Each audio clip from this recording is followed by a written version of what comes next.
Yo, yo, yo, yo, yo, yo, yo, yo, yo, yo, yo, yo, yo, yo, yo, what's the deal? My people. Jason Gooner is back again for another EPL review show, people. It's match week 22 in the books. Got concluded today with Chelsea versus Wolves. Yes, people. So we're going to go through all 10 matches like we always do for every review show. Talk about the big moments in the match, analyze the games, talk about the teams.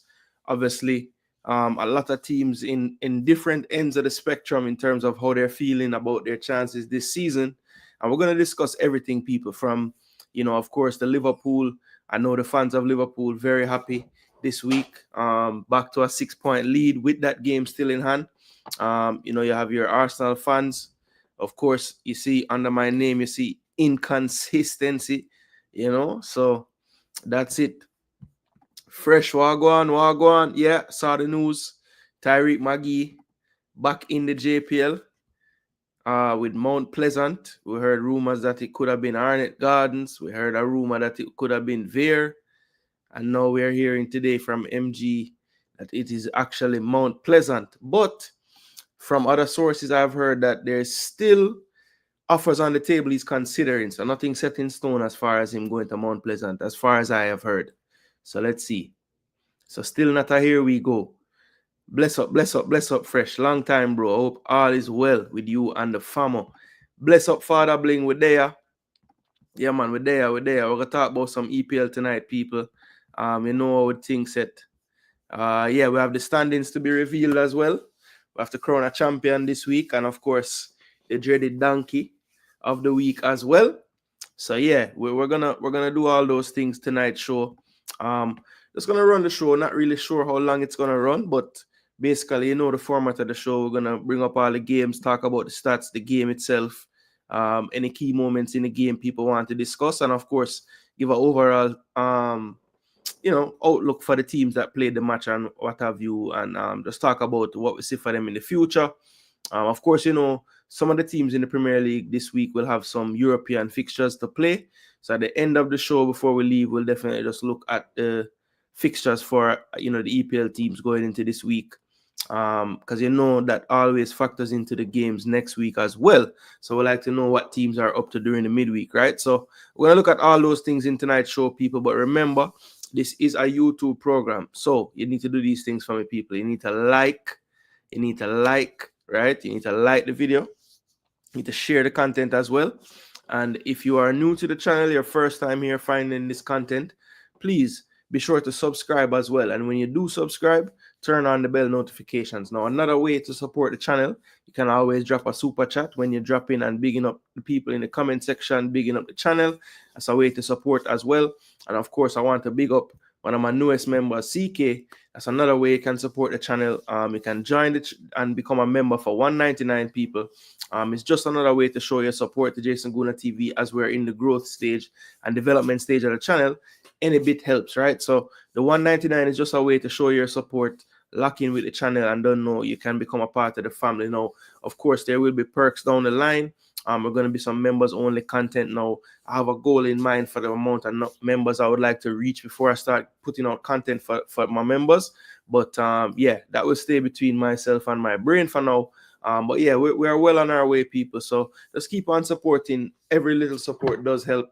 Because man is family man, has a job as well. But we bring the content to the people because it's something that we full joy doing.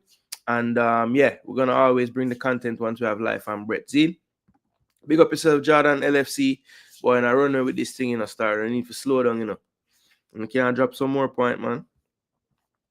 Anyway, people, let's get right into it. First game of the week actually was one that we pretty much all the fans would have been anxious for. Two good teams, both of them on some unbeaten runs. Of course, Newcastle, the stronger of the two in terms of form leading into this match. But yeah, I think this game right here was just a sign of what was to come this week in terms of it was a pretty hard week to predict, I thought. I mean, a lot of the form book was thrown out the window for some of these games. And I would say that this is definitely one of them as well.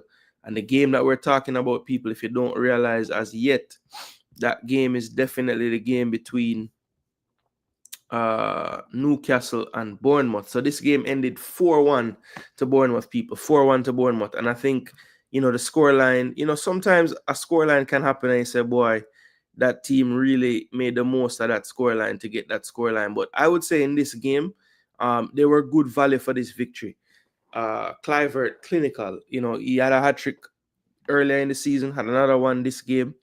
What was remarkable about this particular one, though, all 3 goals came from open play, and 2 of them came from outside of the box as well, which is impressive. Well, maybe the first one was kind of in the box a little bit, but yeah, three goals from open play this time around. And he did also get the assist for the 4th goal for Kirkes. Newcastle, I thought, apart from the spell where they got the goal to equalize through Bruno from the corner, they never really came to the races in this game. And what was impressive about this performance is pretty much Bournemouth out Newcastle. They pressed them high, put them under pressure. If they did beat the press, they had very professional fouls to kind of kill the momentum of whatever attack they were starting. They were able to, because they never really got going and got their press sustained, Newcastle, they were able to keep Isak relatively quiet. And, his streak of scoring in, I think it was 8 Prem goals in a row, came to an end. And, in that first half, they were good value for that first goal, as I said. Good run down the left, well put in. Semenyo, who was a menace all day long. Him and Brooks, I thought, were really good on the wings. And then, he had to cut back to Kluivert, who finished with his left foot one time. And then from a corner, Lewis Hall got the corner, whipped it in. Bruno Guimaraes first to the header. Good angle on the header to the far post. Arrizabalaga got a hand on it but couldn't keep it out. And then Bruno giveth and Bruno taketh away, because the second goal Bournemouth scored was pretty much, if you wanted to just show a clip of how Bournemouth affected the game, you could show that second goal, because, Guimaraes, Tonali, Joe Linton never had any time to turn and progress the ball when they tried to play through the lines. And on this particular occasion, I think Bruno was a little bit, he just didn't sense the danger enough. And I think it was Adams who got a toe in, towed it forward, and eventually Otara got it under control and played in Kluivert with a clean right foot one-time finish to go into the halftime 2-1. And then the second half, I thought Bournemouth was still the better team. Newcastle had a few little half chances here and there, but I wouldn't say they had like a huge clear-cut chance that they missed. And then, just basically that third goal by Kluivert, again, a bit of a giveaway, and Kluivert made the most of it, smashing home from distance. And then the 4th goal, Kirkes, incredible energy after defending for 90 minutes, makes the run after they turn over possession in midfield and makes one move and slaps it to the far post. So 4-1, crazy result. I think every single person that played the prediction this week, we all picked Newcastle to win the game. And, I wasn't surprised by that, because going into this game, Newcastle has been so good, not conceding goals, scoring a lot of goals. But again, for whatever reason, Bournemouth were just at the races and Newcastle weren't. And you have to give Bournemouth a lot of credit. I think they just eventually wore down Newcastle in the end, and they stuck to their game plan. They never really relinquished or stopped that high press throughout the game, and it really paid dividends for them. I think it was one of the better performances of the season. Honestly, it was a really good performance. One of the best by any team, I would say. The big chance is actually equal to the score, 4-1. Even though they did miss a big chance, Newcastle, in that second half. Expected goals, Bournemouth had the edge there as well. Newcastle did have 55% possession, but no big discrepancy in the possession there. Bournemouth had 6 more shots total. Dubravka was very busy, had 6 saves, conceded 4 goals, but still had 6 saves. So that goes to show you there. Bournemouth had more tackles. They had double the shots on target, 10-5. They also hit the woodwork as well. You see, Bournemouth's left side was really the main source of the attack. Newcastle a bit more even in terms of, which wing they were attacking through. A little bit more to the right, but no big difference there. They did score 2 of the big chances and missed 2 big chances. So, as I said, Dubravka was busy. Could have been more goals even. Touches in the area pretty even between the two teams. More of the game played in Newcastle defensive third and in midfield. Then you have accurate passes, a little bit more for Newcastle. Final third entries though, Bournemouth had more, 59-46. Ground duels pretty even, aerial duels pretty even. Bournemouth though really carried the ball well in this game, 16 for 22. So they couldn't really stop them. They had more tackles, way more interceptions, more recoveries. So, as I said, they out Newcastle at St. James Park. It's very, very rare that happens. And as I said, good value for their victory here. Big statement win for Bournemouth, moving them up the table a bit as well. And Newcastle, who entered this week in the top 4, dropped out with this result. So, bit of a shock. I think moving forward, you just have to look at the fact is this just an anomaly for Newcastle, or what is it? What is it, people? Do you think this is signs of more to come? Because one thing about Newcastle, when you look at Newcastle's team, they don't have Europe this year, which is helpful. But the problem I think they're having right now is Eddie Howe. It's great that you have your starting 11 and you're locked in. But to me, they just looked a bit gassed. That week of cup match and then Premier League 2 times and then another Premier League game. I think that the 11 just looked a bit tired. They didn't have that same energy that they normally have. And I think that was one of the reasons. There isn't really space right now to rotate. I don't think, he clearly doesn't trust Longstaff and Willock as much as one time, because he's been playing these 3 in midfield, which I think is the best midfield 3. But, they have been playing every single game, 90 minutes a lot of the time. Same with the front 3, Isak, Murphy, and Gordon. Now, Murphy had to come off with an injury, but of course now Harvey Barnes is also out. So, that person that they would have put in for Murphy is not there. Almiron has fallen out of favor, didn't even come on the pitch. Joe Willock was the one who they kind of played in a more advanced role. So, I think they could do with maybe a signing in January, just something to maybe bolster the options. I think especially in the attacking areas. I think defensively they have the cover they need. They have Shar, they have Batman, they have Burns, they have 3 center backs there. Lewis Hall doesn't really have cover, but no, he does. Lloyd Kelly would be his cover. Then you also have Livramento and Trippier. So I think defensively they're okay. I would say in midfield and in the attacking third, they probably could do with a signing or 2. Especially the fact that Barnes, Wilson just can't seem to stay fit. So now Bournemouth, when you look at Bournemouth, I think I was worried for them when I saw that Evan Nielsen was out, and Enes Unal as well. So they don't really have a out-and-out striker in their team. Now I saw they just bought Zane from Chelsea youth team, who I know from following Whisper with that team. So good luck to Zane and his move to Bournemouth.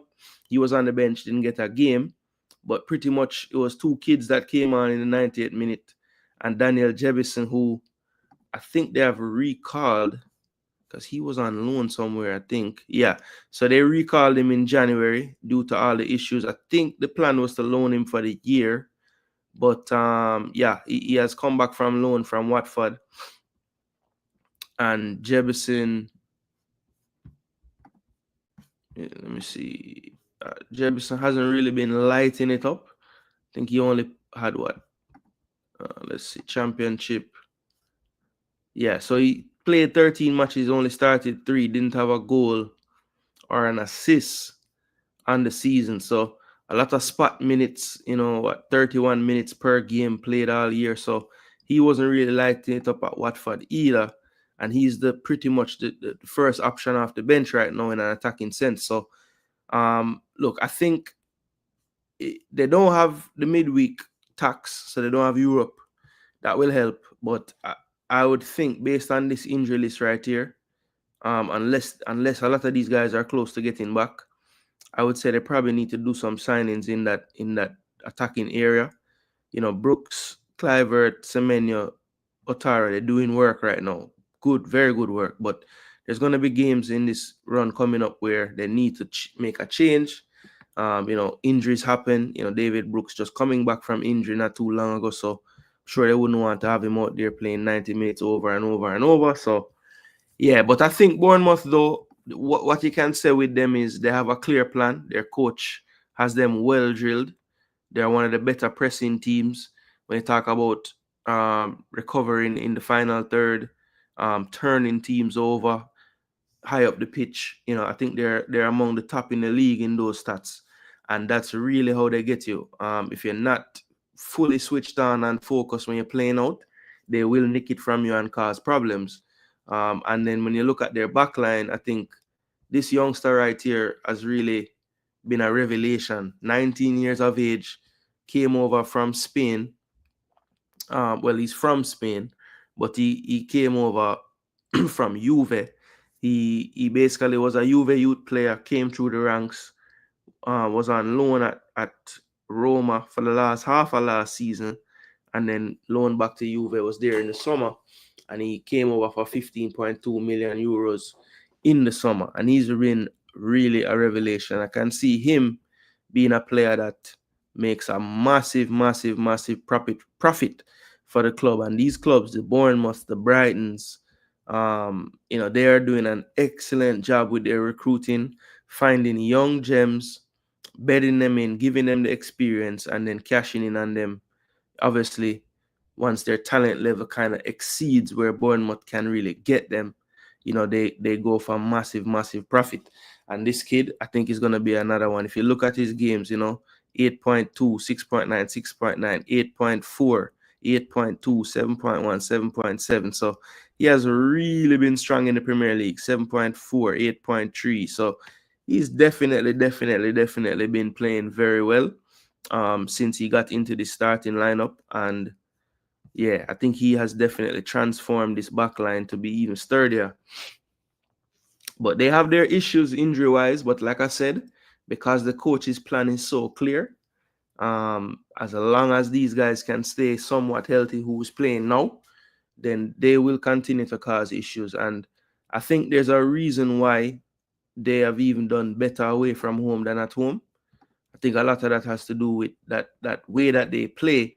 Maybe that teams get caught too much at home because maybe they have a false sense of security. They're at home, they feel a little more comfortable.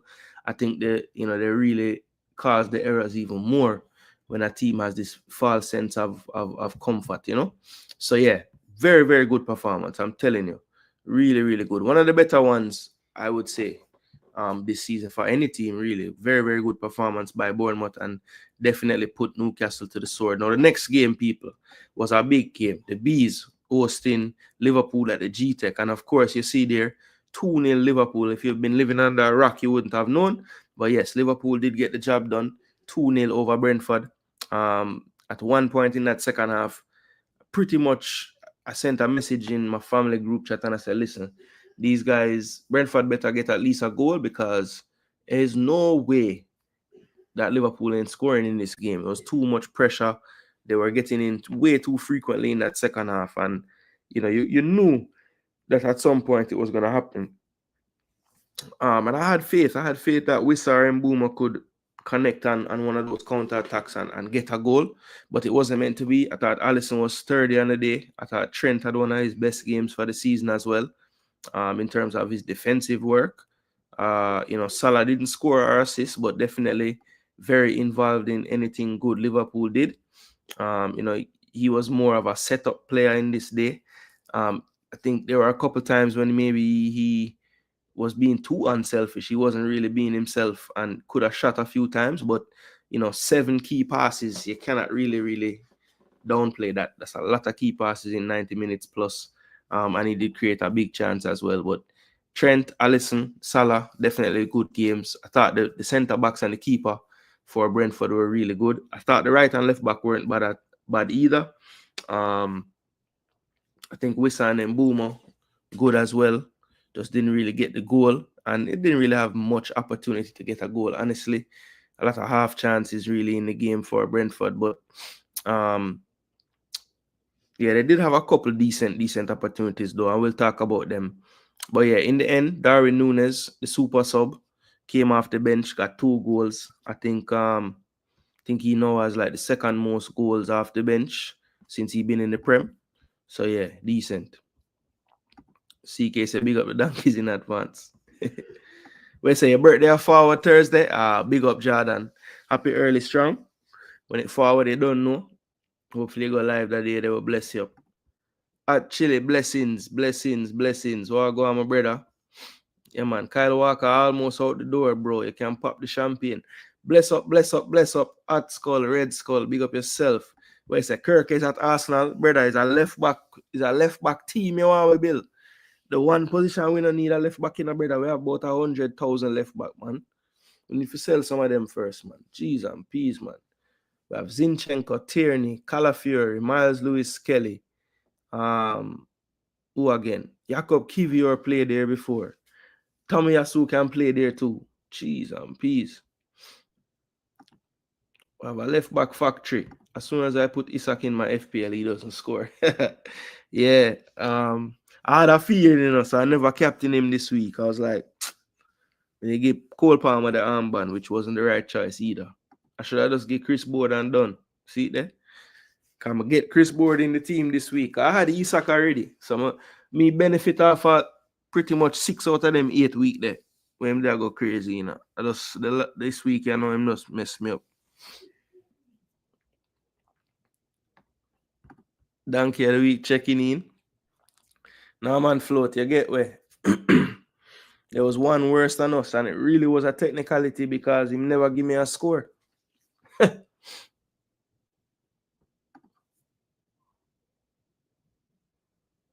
CK, this is 6-0. I never get CK score them the last time. Bless up Jamrock. What go on, bro? Bless up Jagarns. Madrid and Arsenal, look at him. Yeah. No. Well, you have been donkey before, but you dodged it that time. Eh? Who was donkey last week? Oh yeah, it was you last week and crazy yardy. And I me win. Yeah, true. So matter of fact, me need for add them thing in the car. Later we're gonna do the big reveal, you know?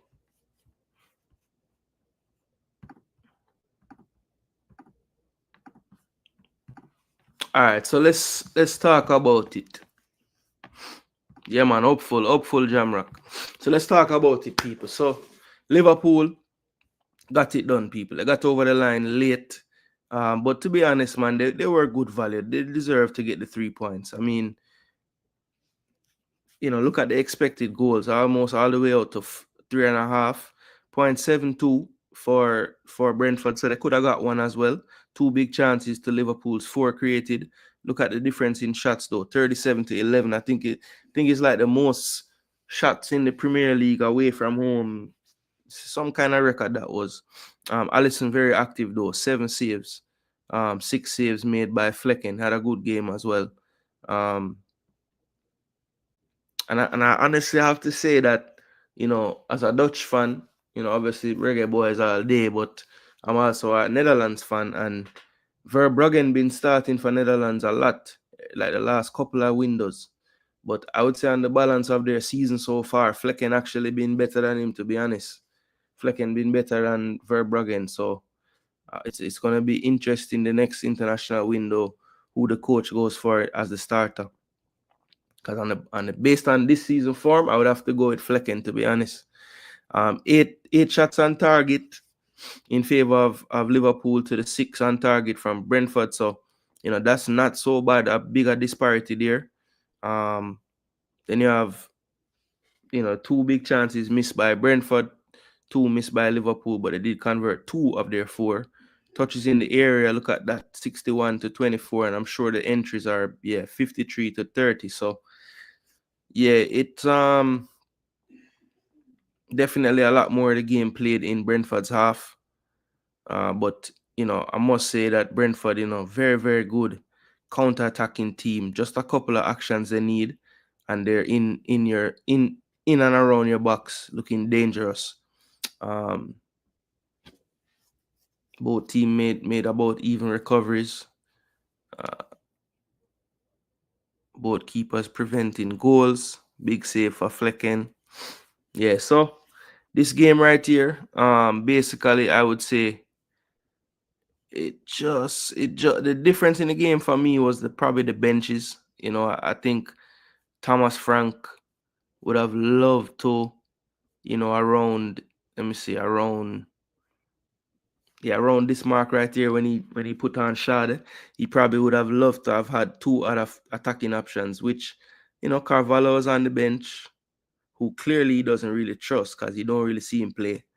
And, most of the other players, I don't think he'd be relying on them to really change much. So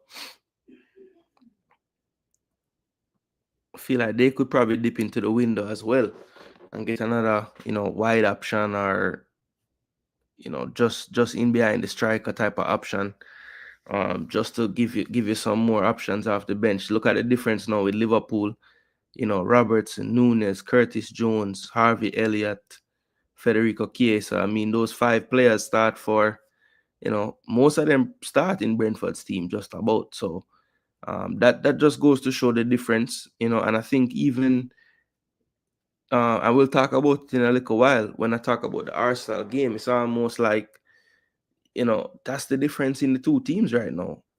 Arsenal would have loved that 2-2 to, bring on a couple of options off the bench. But it's not there. And if you look at the 2 goals, Elliott and Nunes are involved in both. So, it just goes to show, like, you can have those days where the ball isn't going in the goal for you, but, you want to be able to take those players off who aren't converting the chances, and know that you have some people on the bench that could possibly get you another chance, another few chances, and convert maybe 1 or 2 of them. And that's exactly what happened with Liverpool and their subs. So, kudos to Slot and his team, because they never gave up. There was a time where maybe it looked like it was going stale, and I thought the introduction on the 80th minute of Jones and Elliott just added that little bit of difference in how they were doing things, because I think Jones has a distinct way to attack Elliott as well, and they just provided something different that wasn't really on the pitch before, and that was all that really needed to happen. Just a little bit of that change, throw Brentford off their rhythm of defending, of how Liverpool was attacking them, and they were able to get quite a few openings after that point. So I think Liverpool definitely did their thing, and it's getting to that point now where do you really see this team dropping the amount of points that they would need to? Because you'd have to think that regardless of who is chasing them, even Man City's of the world, this Premier League just don't look like one where a team gonna get 11, 12, 13 games on the trot, winning all those games. It just don't look like it's gonna happen. Now, I could be wrong, but I just don't really see it the way how these teams in the Premier League looking this year. But if there was a team that looks like they would win a whole bunch of games in a row, it's probably Liverpool at this point. And it's mainly because I feel like they are equipped to win any type of game. They won this one 2-0. We've seen them win 4-2s. We've seen them win 3-2s, 3-0. Like any kind of game, Liverpool has a chance, because I think in that moment when you're going to need the game to have something different or be changed, they will have those options ready to go on the bench to impact the game. And I don't know if all the challenging teams can say the same. I think Man City and them are probably the most equipped, especially from an attacking sense, to make changes at the end of a game and really influence the result. Some of the other teams, Chelsea, I would put in that boat as well in terms of attacking options. So yeah, there's a few, but I think Liverpool and Chelsea and City are up there when it comes down to attacking and the ability to rotate and keep players fresh and also change it up if whatever is happening on the pitch ain't working and you need something to change late in the game. So they're really using their advantage as a team really well because, as I said, pretty much all the subs had a hand in the goals that gave them the victory. So they marched on to the dismay of a lot of the chasing teams, but I thought they deserved it, to be honest. I mean, Brentford maybe a bit unlucky not to get anything at all out of the game because I thought their defense deserves credit. But to be honest, Liverpool definitely looked like they were going to win, and they did.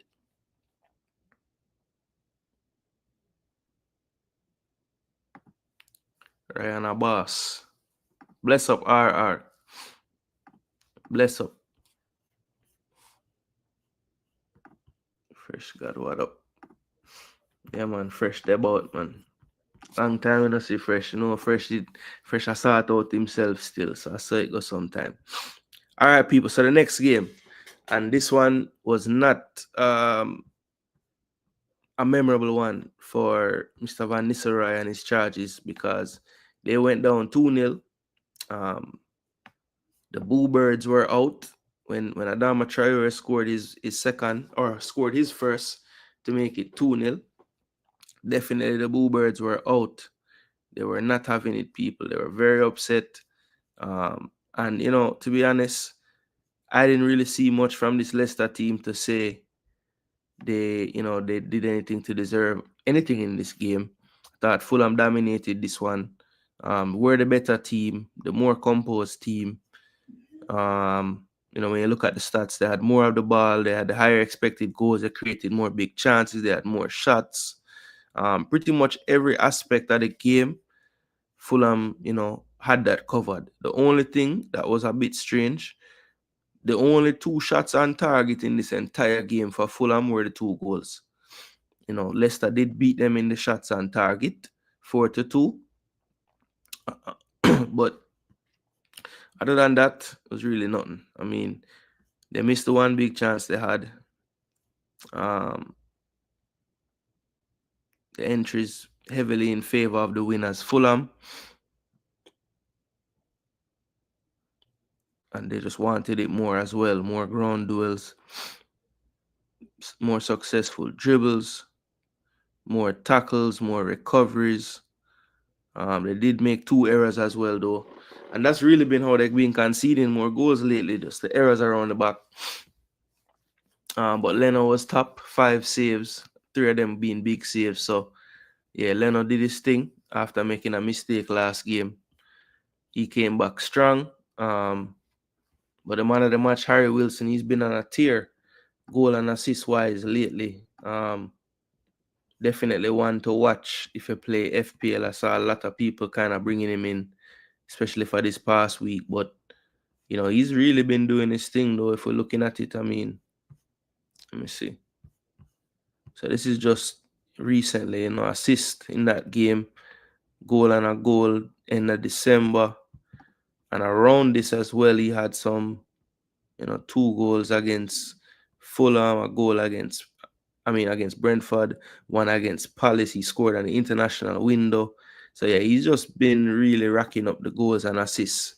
A player that for long stretches of his Fulham career has been like a super sub, but has earned his starting spot now and even playing 90 minutes in matches really close to it due to how prolific he has been and how much of a crucial part of the attack he has been. Had a hand in the first goal with Smith Rowe.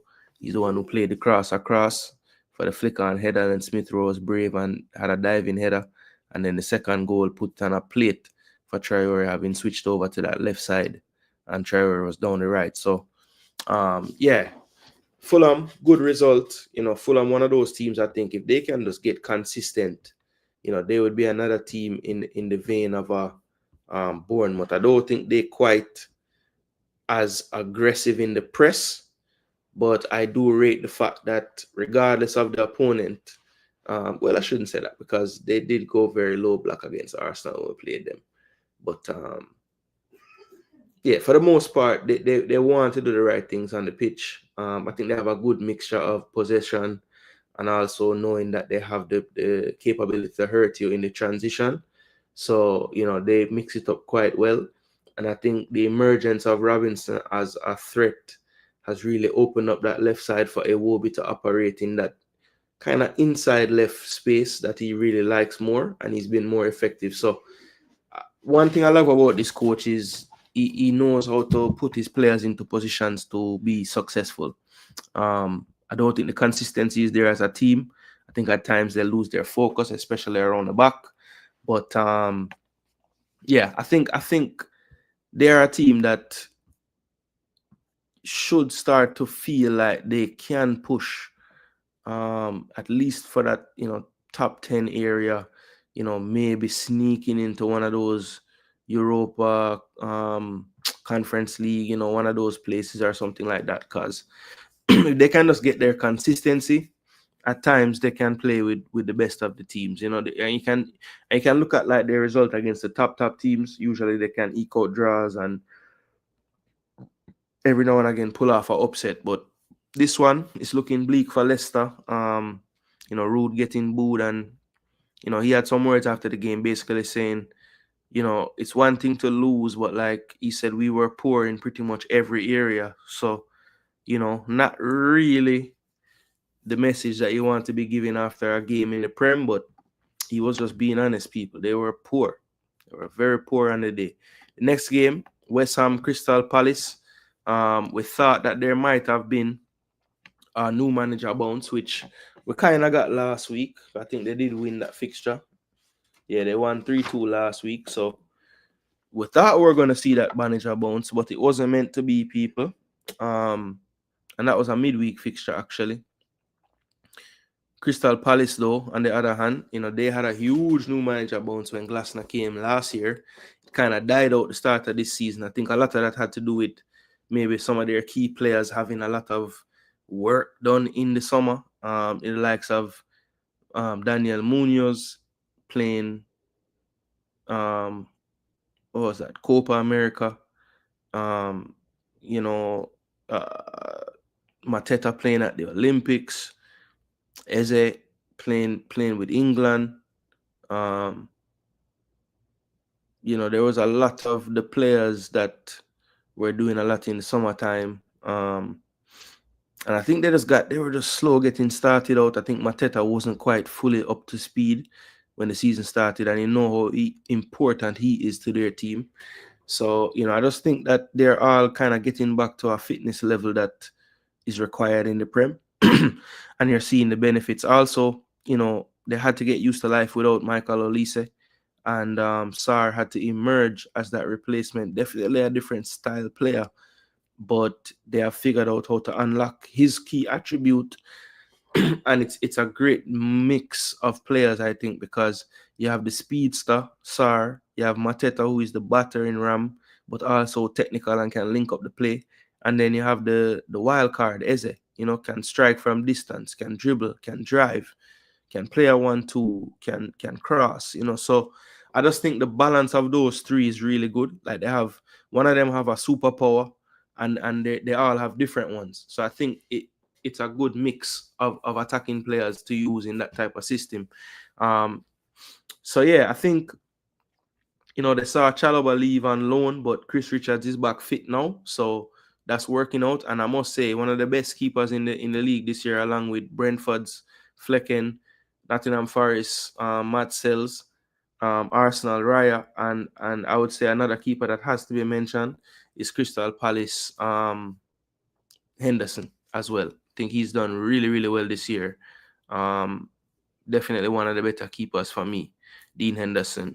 Didn't really have the best rating in this game, but I think overall this season he has been class. 6.94 in a team that struggled for like a long stretch of the season as well. So, yeah, it's gonna be interesting to see how they keep this up. I do think that Crystal Palace potentially could finish in the top 10 this year based on what I've seen.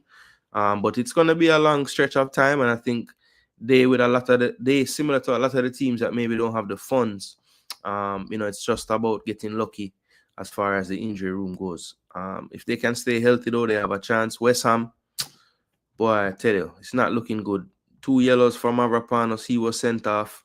They started Cresswell in this game as a left centre back, which just goes to show they're not really at optimum strength as far as the squad is concerned. I think this was a debut for Guilherme, or maybe his second game. Let me see. Oh, he's made 5 appearances now. Never mind. Okay, so he made one. He made a couple earlier in the season then. Yeah, against West Ham, against Ipswich and Everton. Okay. Yeah, so Luis Guilherme, he came on late. But it's going to be tough, man. West Ham need to dip into the market. You know what their issues are. Both 2 strikers out. Bowen also out. Should return not too far. Somerville is close. Toddy Boys has been in and out the team all season with injuries. He's also currently on the mend, but should be back soon. The kudos to the middle thing. Don't know. I don't think it quite works like how it does when Bowen does it. I would almost be tempted to just play Paqueta as a false 9 and just keep Kudus in a more familiar zone. Maybe I would be doing that, but look, I think they just need players. Danny Ings probably is not a 90-minute player anymore, so he comes on early in the second half. But yeah, we'll see if Graham Potter can turn it around. I think West Ham, until they can get some more bodies in attack, though, it's going to be tough, It's going to be tough. Souček playing as a dual 10 with Paqueta, that actually stinks. It's horrible. Yeah, so West Ham went down. Palace on the upward move. All right, this game ended 2-2 people, and believe me, before Tielemans got that first goal, it was looking so good for Arsenal on this day. I thought it was one of the better performances in the first half, especially. But honestly, throughout the entire game, I thought it was a good performance. I just think there was 2 mental lapses by 2 players on the Arsenal team, and I hate to scapegoat 2 players, and of course other players involved in those goals defensively, didn't do the best. But I just feel like the 2 that I'm going to talk about were so egregious that we'll have to talk about them just messing up, right? Sometimes it is a case where the people them just mess up. Before I break down any of the goals and stuff, I want to look at all the stats for this game first. All right, so while I'm getting this ready, people, make sure you smashing the like button. Let me just take you in the chat and see if I missed anything. Brentford coach gave high regards to LFC. Yeah, man, because him know that they keep on coming. He would appreciate that. Hopefully, Bobby gets a move this window. Boy, Chile, that's like the only way he's going to play. So I never even mentioned him because it kind of hurt my heart to say, Bobby not even a playing a game. And it's like, and the thing that really annoys me about it is the players playing over Bobby ain't really lighting the place on fire. So, I just don't know why the man can't get a chance. Don't know why Obala can't play in Leicester team. Yeah, bro, it's horrible. It's horrible. Rude up. I don't know. Rude now using him head, brother. Because I'm telling you, the last time the man come on and save a game, brother. Get an assist, get a goal at the death. I swear it's all right. At least now we know. All right, when we need a sub, we can forward for Bobby. But brother, it's like Bobby can't even see the field again. Bless up DJ Gigs. What go on? Yeah, man, I rate Essa Jagarns. With him, it's similar to what we did say about Fulham. Just consistency. Him's a little bit too quiet in games to be so good for me sometimes, Actually, I did with laugh. Only if we have attacker on the bench. My wish for Arsenal is to sign attackers. Yeah, bro. I'm happy about the whole Zubimendi thing if it's true, because I feel like it's going to be a summer where we're going to need to replenish, because I think one of Georgia our party not going to be there no more. It's clear that the man don't really want Declan play the 6. which I don't know if that's the right move or not, but he preferred to play the man as a left 8, like he just does, even though this last game he didn't, because he had to put Partey at right back, because that's what he does. But one thing, people, let me ask you this. So when the team sheet came out for this game, and I see that Arsenal, well, first let's talk about Villa, right? So Villa team had a couple of things I wasn't expecting. I wasn't expecting Matson to play over Digne. And I think he had a poor first half, to be honest. Had one attacking play that was good, but I think all his defending, he was poor. He was losing Martinelli over his shoulder, and it actually was a part of the reason why the first goal scored. Martinelli ghosting in, and just, anticipating where the ball was going to end up and getting there first. I thought Mings and Kanza were just okay, not the best. Cash got a 6.8, but that's mainly because he had an assist. That his defending wasn't the best either. That Trossard had one of his better games for Arsenal, I can remember. Constantly, the one that was making things happen in the final third, was rewarded with 2 assists, one to Martinelli, one to Havertz, who got back on the scoring sheet, thank God. But yeah, I think this game, it was clear that Arsenal didn't want to allow Rodgers, Ramsey, these players that drive forward to get going and turned. And, once, I think the main problem, right, is I think Ollie Watkins is actually one of the best at, playing on that last line, right? And I think the way our Arsenal attack and the way we build, if you have a player like Ollie Watkins on the other team, it's almost always going to be somewhat threatening, because he literally just sit there on that last line. And they have players with the quality to pick that pass. Tielemans, Kamara, even from deeper, Kanza plays a good diagonal, so does Mings.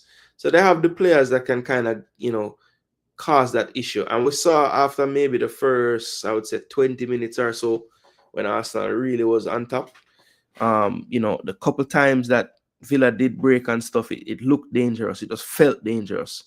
But we did a good job, I thought, for the most part in the game, of limiting the chances, or the big chances. Even in the first fixture that were 1-2-0, it was a lot of chances that they missed. I remember Watkins missed almost an open goal, and then Raya made a super save on another one. So, they could have scored on us in that first game, but in this first half of this game, I felt really, really comfortable. Just how we're playing the press. You can't really tell when Arsenal is up for it, because usually we're winning the ball a lot in their defensive third, and we were doing that a lot in the first part of the game. And even if we weren't winning the ball, we were causing them to kick it out of touch, or they just couldn't really get going as far as playing out against us.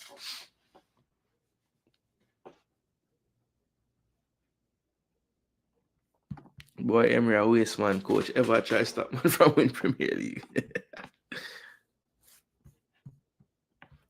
Big up one. You reach. Big up yourself, bro. There, you reach right on the Arsenal game.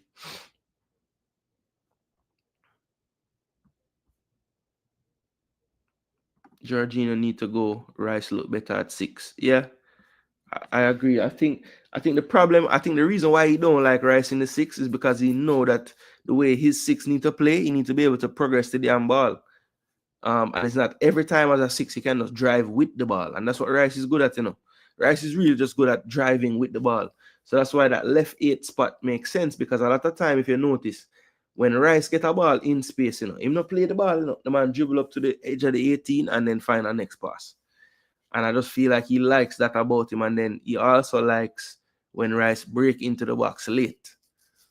Because, I think Rice could have gone about 5 goals this year, He missed a lot of chance, breaking into the box late. So, I don't agree with that assessment, because I just feel like what he gives you in that defensive position, not even Partey does it. Nobody does the defensive side of the 6 like him in our team. But I think for the current makeup of the squad, I would rather have him play Partey at the 6 and Rice at the 8, to be honest. Just don't put Partey at right back, please. Look how some Western fans did I say Antonio too old. Now them don't get a target centre forward. Yeah. Brother, them would have loved to have Antonio right now. He picked Matson because he was worried about Dina not having pace 1v1, in my opinion, but it turned out to be wrong. But I understand the logic. See, that's the thing, you know. I think coaches get so caught up on a defender's pace against a pacey player that they totally rule out the brain. Yo, Dina football IQ compared to Matson, it almost make it a dead even race in an actual speed. Because remember, you know, Dina might never get into a position to have to use pace to defend because he's so smart. He's going to have his angles spot on. He's going to have his distances spot on. Whereas Matson, because him fast, him try cheat some of the time them. And yeah, sometimes you get found out like that. Good evening. Yeah, man, it was a good evening. Biggest problem with Arsenal is that we're too easy to play against. Nicholas, clear that up because I don't think that we're easy to play against. I don't think any team would play us and say that was easy. You know, I don't really think that. I feel like this game was all about moments. It was 2 moments in the game where a couple of our players switched off that literally made the difference in the game. The man shouts good evening loud every time he comes to the Emirates. Our fans were mocking him so much. He must feel sweet. Yeah, man, it was crazy. My son MLS lock up Rogers. He should play in the 8th. Well, Red Skull, to be honest, I don't even want. Well, he basically plays in possession as a 6. And I don't know if I want to move him from left back. Right now, he's the best left back we have. To be honest, the only way I'm moving him, you know, is if Ben White or Tomiyasu is back playing right back, and I can just put Timber at left back. But other than that, Skelly for me right there. Partey in midfield, Rice at left 8. I'm good with that. Play Timber right back. And why to me, all right, if Saliba is out, right? Why move Timber from right back to centre back, which then make you have to move Partey out of midfield, which then make you move Rice from where you've been playing and you say him better at to the middle just for play Marino at left 8. Even though in that game, yeah, apart from that mistake we make on the first goal for Tillemans not tracking him well enough, it was actually one of Marino's best game for Arsenal. I don't even know if Arsenal fans realize that. He was actually more involved than I've ever seen him in the game. Like, you know, a lot of time people say, what does Marino do for us? Well, I saw a bunch of things he was doing in this last game.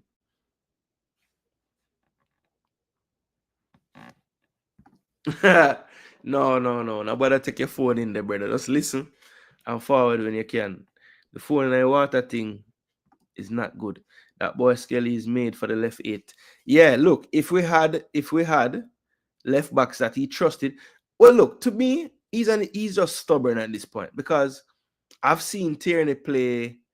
Which match did he play? Did he play the Carabao Cup game? Or was it against United he played? I don't know. I haven't seen Tierney play and been like, yo, Tierney has been horrible or whatever.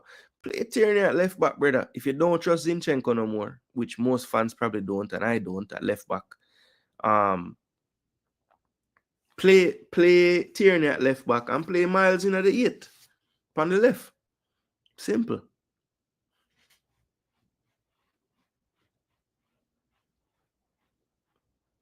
But you have 75 left back and you're playing a midfield at left back.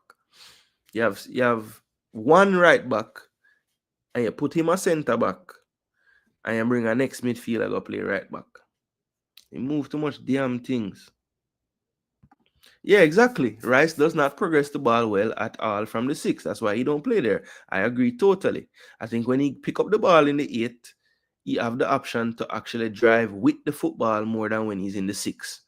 And you know he don't mind driving with the football at his feet. But some in the 6 role, you don't have that time and luxury sometimes. It's a quick half turn and progression. Man continues to destroy Arsenal title hopes. Yep. Only reason Arsenal is drawing matches because we don't have any bench.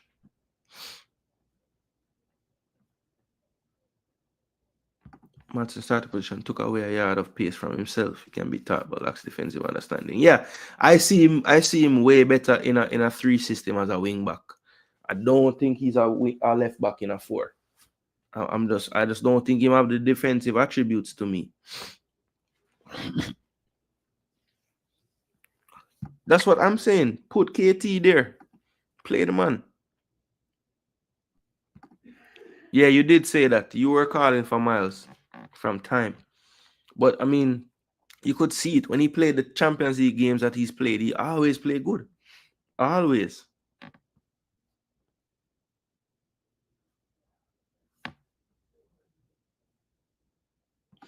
Yeah, man. So, as I say, it was 2 moments for Arsenal for me. I don't think this game was like so egregious as some of the others in terms of like missed chances and stuff. I just feel like we just switched off on 2 occasions, right? The first goal, it was a number of things during the play. So the first problem, again, positioning from Partey as a right back. Digne gets the ball wide. I think it was switched to him. So it's a diagonal, which, you're going to tuck into the other side and it's going to be space. But Partey is so slow to just get out and at least put Digne under some kind of, he just had so much time to look up, measure the cross, and you have to know who you're playing against. Of all the left backs in the league, I would say Luca Digne is one of the last that you want to just give time to look up, pick his spot, look back down, and just curl it in. It's problems. And Tielemans, being his teammate, realized that and does a dead sprint from deep in midfield. Now, when the play is developing, Marino is with Tielemans. And by the time that he gets to the top of the 18-yard box, he's already in front of Marino, who finally starts to sprint, but it's already too late. He had about 3 steps on him before he could realize that he needs to sprint as well. And, his height nearly saved him because his toe was like this close to getting the ball ahead of Tielemans' head, who did a diving header, and he placed it wonderfully. Rea didn't have a chance, and that made it 2-1. But then the second one, I believe, is even worse because I've heard a lot of people talking about this goal that we conceded to Ali Watkins and saying, we can't really blame Partey because he's not a right back. But here's my thing, people. How many times have you seen a corner kick or a free kick situation where the team get a second chance to bring the ball back into the box after a sort of clearance, right? Which is kind of what happened in this goal. A cross came in from the left, we half cleared to the right side. I think it was Matty Cash gets an overlapping run from Rogers. He acts like he's going to play the ball, cuts it back onto his left foot. Now that little fake decoy run kind of took Trossard a little bit towards the ball there, thinking he was going to go down the flank. But when he cut it back, I gave him the little bit of space so Trossard couldn't block the cross. And he just stood one up to the back post with his left foot. And when the ball is kicked, Partey is goal side of Watkins. By the time, and for whatever reason, simultaneously when the man kicked the ball, Partey step up like a yard or 2, and Watkins has now peeled off behind him because he sees the flight of the ball coming towards him. And Havertz is like this close to getting ahead on it. He can't. And Ali Watkins just was so focused on that football because so many times when a striker there sees a defender jumping to block it, them head already gone. Them not even see it again. But this time, Watkins watched it right onto his foot, and it was a beautiful finish.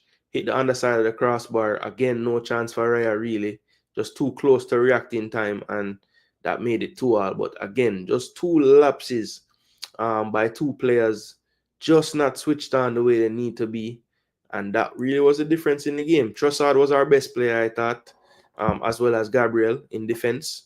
I thought that Rice and Marino were both good in midfield, though. But I thought Trossard was the best player, definitely. one of his more lively, active games. You know, sometimes people say we don't have enough players that take on players. And I think Trossard, because he's not like a sprint merchant like Martinelli is, people just assume that he don't pose that one-on-one threat, but he just does it a different way. Extremely good ball control, technical, and because he's good on either foot, he uses that to his advantage. So we saw him do it to Pedro Porro in the game last week. Um, you know, you really can't tell if he's going to actually strike the ball or cut it back, and he uses that a lot to be effective. And also, is just very simplistic in his dribbling as well. So maybe not the highlight reel kind of dribbling, but an effective dribbler. You know? And he always is thinking of the final action, whether that be the cross or the shot. Sometimes he might be a little bit selfish. I agree. But, you know, I think his selfishness got us a goal in the North London derby because a lot of our attackers wouldn't even try a shot from there when he took that shot. So I just like that he's a different type of player than anybody else we have. And I think that's a part of what Liverpool does to teams as well. They have different types of challenges that they can give. And, you know, when our team was fully fit, we kind of had that on the left side with Martinelli and Trossard. You know, it's two different kind of challenges that you're going to face, right? But look, I think we played well enough to get the 3 points in this game. That doesn't really matter much in the grand scheme of things, but I'm always of the impression like your results will eventually come around to your form if they're not the same at any given time in a season. And I thought, you know, this spell of games where we have been dropping points and stuff, it maybe was in the works earlier in the season, but I do feel like some of the performances of late have been a lot more like some of the more fluid, free-flowing Arsenals that we have seen. I didn't think this was a bad performance, people. It's very easy to look at the score and just be upset and everything, but I thought we actually played decent in this game, to be honest. You know, we had our little moments where we didn't do much, and I thought Odegaard had one of his poorer games for sure. Just wasn't influential enough. You know, he's coming from a game. The last time I think he had like 10 key passes or 8 or 9. You know, was only able to make one in this one. His corner kicks were atrocious in the game as well. Have to mention that we're only dangerous on Rice's corners for the most part. Even had a free kick at the end of the game that he wasted as well. So yeah, it wasn't the best day for Odegaard at all. And he's actually been kind of definitely quiet in front of goal because he's had a lot of chances that he's spurned in the last, you know, I'd say 5 to 6 games, but just not as influential even on the ball. And then again, what I said earlier about the difference with Liverpool. Remember, this second goal by Rodgers was scored all the way back. Not Rodgers, but Watkins, all the way back in the 68 minutes. So that's 22 minutes plus injury time to do something. We made one substitution. Raheem Sterling, who played well when he came on as well. And, you know, for Martinelli in the 82nd minute. But do you blame Arteta? Look at these options off the bench attacking-wise. Nathan Butler, Oyedeji, and Ismail Kabia. I know these players because I'm an Arsenal fan, but any non-Arsenal fan, do you know these people? Have you ever heard of them? We have a brother named Maldini. I know him because I follow the youth teams at Arsenal, but do you guys know him? Or you thought Maldini came out of retirement? And then other than that, we have a CDM and 3 left back. So, I mean, what is he really to do with that on his bench? Honestly. Now, I guess you could argue bring Sterling on earlier. You know, sacrifice one of them, brother, and bring on Sterling and go more attacking. But look, at 2-all, you don't have to necessarily, you know, sacrifice a defender to go more attacking. You can just tell your defenders to go higher, tell your wing backs to push up. There's other ways, you know. So I'm not going to kill him for not bringing on Sterling earlier. I thought Martinelli was having a decent game, and Trossard and Havertz actually. So, you know, I didn't really see the need to change them. They weren't tired. You know, and he just didn't have the options. You see what he had. I mean, the one attacking player really of note that he had, he made that sub. Even when you look at the likes of Aston Villa, he kept it late. He had to make a 4 sub in the first half. Then Dina came on at halftime. I thought Dina did way better than Matson. Definitely, Martinelli had a much different second half than the first. Then, John Duran and Bailey as options off the bench late. Arsenal just don't have that luxury right now with all the injuries. And the injury list, Saka, Waneri, Jesus. If they were available, they would have either started or they would have definitely come on. So yeah. Reinforcements. I don't know who the new person is, but brother, Arteta just tell them on them who you need or who you want and let them start to do some business. I'm hearing a lot of rumblings in the Twitterverse and everything, but nothing really set in stone yet. Just a lot of talks right now. But look, before you know it, this month is over, and we're saying, how we never do nothing in January, but we're in a lot of other teams, deals set, just waiting on medical and going for this player, going for that player. Arsenal not doing anything. It's crazy. Marino is okay, but it was another waste of money. Yeah, I think it was what, 30 million, 20 something million. He did great. No, Zinchenko is not injured, just out of favor. Arteta is stubborn. Yeah, he is. That is it. The man too stubborn. Yeah, he's definitely. Zini and any 10. Move up. No, that's sarcasm. Yeah, he has some interest. So I think he will get sold. I would think Arteta probably wants it to happen now. But most clubs, I think most clubs probably want to do loans more than anything right now. So if you can get a loan with an obligation type deal, then I'm thinking we'll take it. They said draw Arteta fault. Yeah, I mean, he was at fault partly for the first goal and the second goal fully. So yeah, Villa versus Arsenal was a good game to watch. It was a good game, DJ Giggs. It was. Arteta away sometimes. I wonder what wrong with his brain. Mancy Partey tired and should have been sub off. Yeah. I just feel like he didn't have to necessarily change 2 spots for Saliba's absence. I know it's not ideal, but just play 2 left-footed centre backs, Kivior and Gabriel. I mean, you've done it before. Play Kivior on the right side. He's a little bit. I mean, he's definitely fully left-footed like Gabriel, but for whatever reason he played it the last time they did it.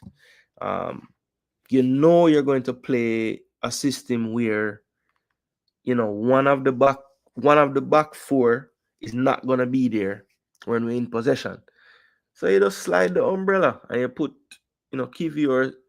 If anything, you put Gabriel right side so that when them go to the back 3, he's in the middle. Kivior is on the left, and Partey is on the right hand side of that.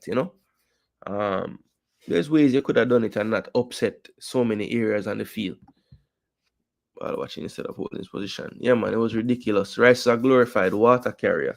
Covers ground and runs well in straight lines. That's it. Some glorified Robbie Savage level technician. Yo, Jason, you say Arsenal fans in standing, man. Stress. Yeah, bro. Man, them. Yo, the brother was there. Like, he was the only person there. The steward have to come tell him, yo, brother, but I have to clean up. I have to close the place. He wasn't even ball watching. He was in the right position, but ran forward to play a man offside, but didn't look where the centre backs were. Yeah, bro. This man swear say he's a genius with that play. And not realizing that him centre back them is deeper than he is. Never even look. But that, that's why when a man say you can't blame Partey so much because him is not a right back. That's a true statement in a way, because Fiend brain not really trained for do the glance over to your centre back them like a true right back would. But in defense of anybody like me, where I say football is football. If you're playing right back, you know kind of what your functions are because you're a footballer. And he's played right back before numerous times at Atletico Madrid and at Arsenal. So, I mean, numerous, less than 10 probably, but he's done it before is my point. And done it in Champions League and things of that nature. So, it's not like it's brand new to him.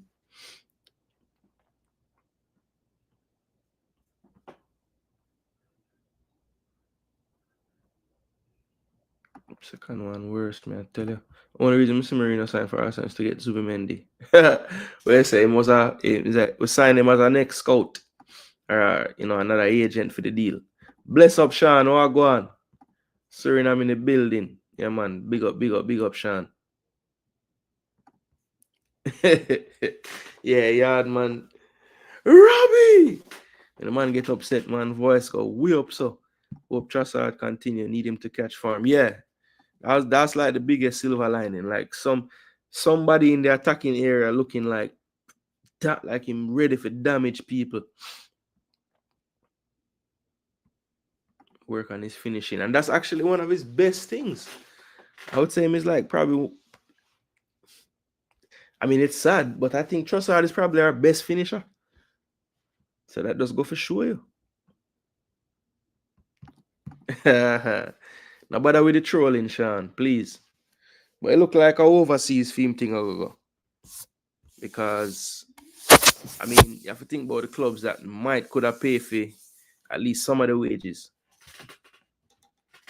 PSG, Milan. I heard AC Milan interested.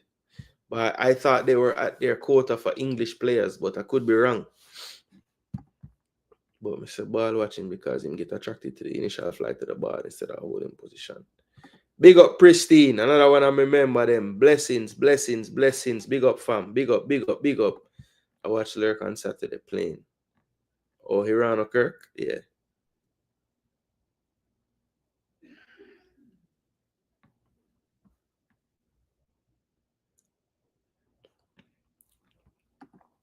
Odegaard need rest. And the player who did they forgive him the rest, not even fit now. Jesus. Cause if Odegaard don't play, who in our team? Who in our team are gonna take up Odegaard role if him not play? That more no. Who in our team are gonna take up the role? Who in our team are gonna take up the role? Trossard missed a goal to the end of the game from a wicked Lewis Skelly 2 pass. But Jaguars, what would happen if him score that? One bag of excitement just to get let down, because VAR would have said it offside. So, no, I wouldn't start Maldini, no. Even though he might the only right footer with fit, but no, I'd still play 2 left footer. Kivior, bro. Remember Kivior do a job for a couple times well last year, man. I just the Villa game him did struggle. And we lose a game there, so people kind of burn him out after that. But that whole run leading up to that and after that, he was very good. What he used to do is sign better players. After players he signed had to be let go and replaced. He should be adding to them, but most of them were rubbish. Facts. I think he has been too much 50-50 for me with his signings. Like his signings where them get. Him get 2 good one, him get 2 bad one. Him get 3 good one, 2 or 3 bad one, 2 good one. It's too much bad. Like if I would say every 5 signings, I'd be okay if 1 don't work out of 5. But the ratio is not that high with Arsenal. It's gonna be if we sign 5, about 3 of them never work out and 2 did. And that's not good enough. No. A beer in talks. I don't like Kirk on the wing, bro. His pace in the front line works better. I've only seen him play as a forward until the Suriname call and not been impressed. I say don't see it on the wing theme. If Arsenal don't sign anyone, the fans will protest and the board know that. You sure the fans will protest? Arsenal fans full of chatting, brother. What are your thoughts on the disallowed goal towards the end of the game? It hit his hand. I mean, inadvertent, yes. I don't think he knew much about it, but it hit his hand for sure. It hit his hand. We almost won the game. We almost won the title. Mikel almost. Mikel Arthur almost. Jason Tartan. I think you mean to say Heaven right here, right? Yeah, I think Aiden Heaven, he needs some more time. He's very raw. I think he needs some more time, but he have promise. He have promise. I think we need to loan him though and let him get like a season playing, top flight every day. That's what that will be my move for him. But him definitely have promise. Very strong. And for a big guy, very technical as well. But I just feel like him need reps at a faster game speed. You can tell when him play with the big man, them is a little like a step behind. Him just need to play more. Out of all 6 games, Partey played at right back. We only won 1 match. Boy, that's a damning stat right there. It doesn't work. Yard man, I'm a boy. Him have some mad takes still, but him talk truth sometime. I think Vleiter would be better in a 2 as well. Not really a 9 to lead the line, but by himself. Yeah. Maybe on to something 1-1. Them need to stop playing the lone striker thing. Big match Wednesday. You need to watch Sesko versus Gyökeres. The winner should sign for Arsenal. Yeah, that's actually not a bad idea, This can be an unbiased poll. Because I know everybody in here are Gunners fan. But I'm going to put it in the poll. Sesko. And this one is probably to some an easy answer, But remember, my boy Sesko have the age. I think him have the age. Have the age pan him, Sesko. 21, exactly. And Gyökeres is about what, 28? 26, so not that old. Sesko taller, which you don't know Arteta like for build a basketball team. But Gyökeres is just way more prolific, So this should be an easy poll, actually. I think most of you will. Well, I don't know. Maybe the age and the rocket of a shot will tip the scales. I don't know. Who is more likely to win a Prem in the near future, Chelsea or Arsenal? Well, I don't know, because I think both teams have I think both teams pretty much know exactly what they need to be better equipped to challenge. With Chelsea, it's just some centre backs and a goalkeeper, or at least not starting the keeper at the start now. And then with Arsenal, that is the attack. They need some wide players. They need they need a striker or 2, right? And the foundation when we're healthy is great. It's a good foundation, definitely. So I think both teams need different things. But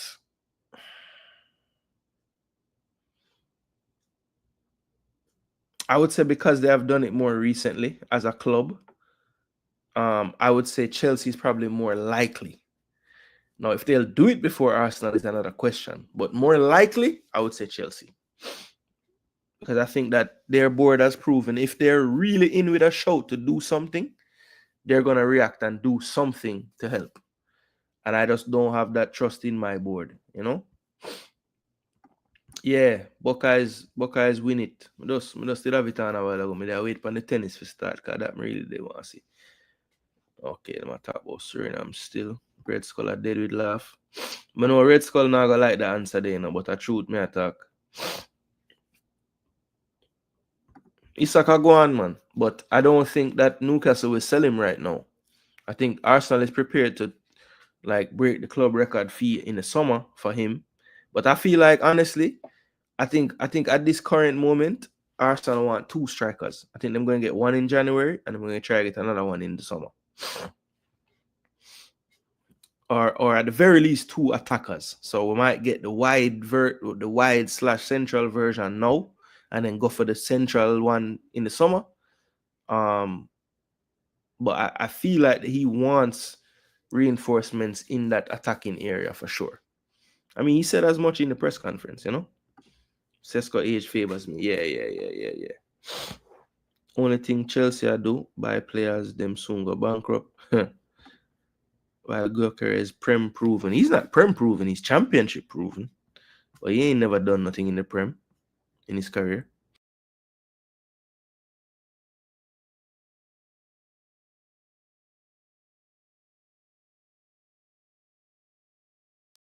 Yeah, people. Sorry about that.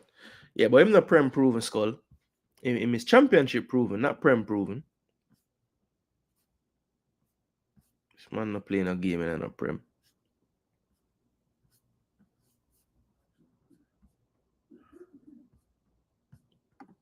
Champions League, man, start up though. 5 goal, 1 assist, goal contribution every game. But yeah, his time in England though, he was prolific. 22, 23, 21 goals, 10 assists in 46, 21, 22. I think he had 17 and 5. So yeah, every season he was putting in some good, decent numbers. I think this is the only one that he was quiet. 3 goals, no assists in 30. But yeah, from pretty much 21, 22, 22, 23, and then the next season, he move on. And I mean, the stats just ridiculous over here. Last year, 29 goals and 10 assists in 33 games. And this year, in the league, that's in the league alone. And this year in the league, him gone 22 goals and 2 assists in 18 games. It's ridiculous, bro. The man master the Portuguese league at this point. He just need for cut. All right, so then that was Saturday, people. So I can move into Sunday because the show run. I want done. All right.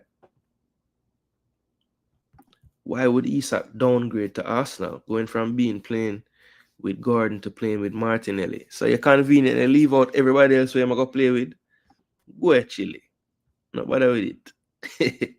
Need left winger and backup for Saka. All right.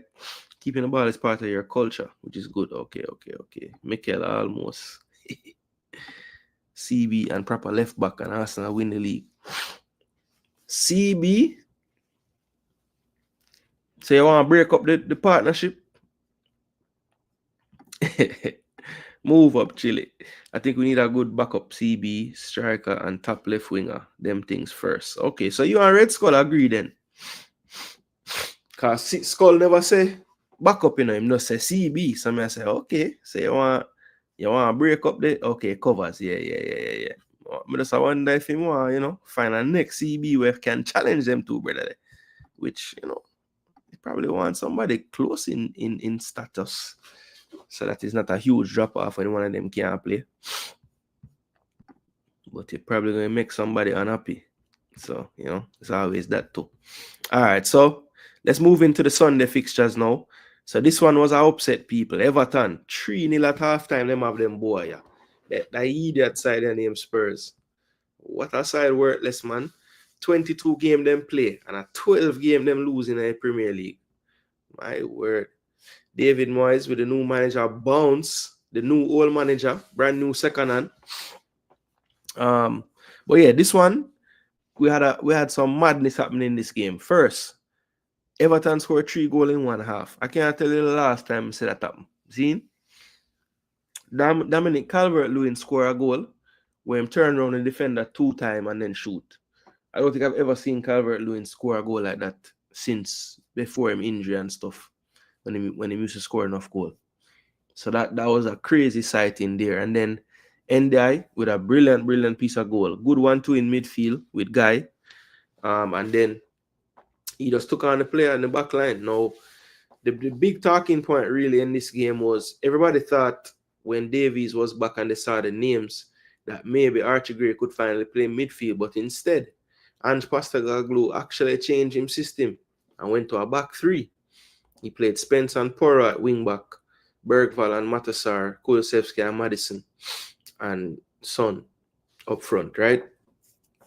No Brennan Johnson, no Solanke. A lot of players out actually for this game for them. No Bentancur, of course, no Romero, no Van de Ven. Keeper still out, Timo Werner out. Bissouma was not on the bench, and neither was Brennan Johnson. So they had, a bunch of kids on the bench over there, and Sergio Reguilon and Richarlison, basically. But yeah, Everton was up 3-0 after Archie Gray had a own goal. I think the main problem for Tottenham, though, was it just goes to show when you're gonna change your system, right, from a system you've been playing. The spaces were crazy for some of those goals, man. Just the amount of space that Everton had, and it can just be down to the fact that the team just not really sure in transition of where to go. For the second goal against Endai, there was nobody on the left hand side or the right hand side of Tottenham's defense at all. The man just ran straight. There was no one at right back, no one at right centre back. Gray had pushed up, Porro had pushed up, everybody pushed up, and it was just Dragosine and Davis, and I think some other people running back. And Endai just, because he could go left or right, the defender was dead. He just stepped over to the right, push it left, and then finish great. After that, that was the 2-0, and then 3-0 on the own goal. Then second half, it looked like it was just going to be smooth. Tottenham did start to play better, yes. But yeah, they got that first one back through Kulusevski, a brilliant finish, kind of clipping it over defenders and the keeper and everybody after a rebound. And then Richarlison at the back post after Mikey Moore, the youngster, whipped in across after coming off the bench. And that made it 3-2, which made it a little bit nervous going into the end of the game. But Tottenham was not able to find another goal to equalize the match. So Tottenham fell to their 12th defeat. Everton got a much-needed victory, give them a little bit more breathing room, as the last few results had them inching back closer to those relegation places. But big win for Everton. At 1 point up 3-0, but in true Everton fashion, had to make it still exciting in the end. After giving up a goal in injury time to make it 3-2, they had to really, focus and really get out of it to make sure that they kept those 3 points, which they were able to. So, big result for Everton. Spurs in the mud. Ange maybe showing some signs that he can try to adapt based on personnel. But my advice to Ange is, if you're going to change, make sure you really train more with it, because I just thought the goals that Everton scored in that the first two definitely came down to just the players not understanding where to be on the pitch.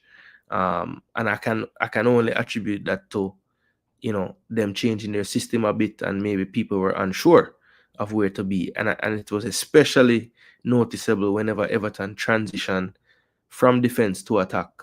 It just seemed like the defenders from Tottenham weren't filling in all the spaces properly. So clearly something was unclear in the messaging, and it definitely came across in the games. I thought Spurs were all over the place, especially in the first half. It wasn't until the second half, when they made the subs and kind of reverted back to the back four, that it didn't look so bad in terms of transition for them.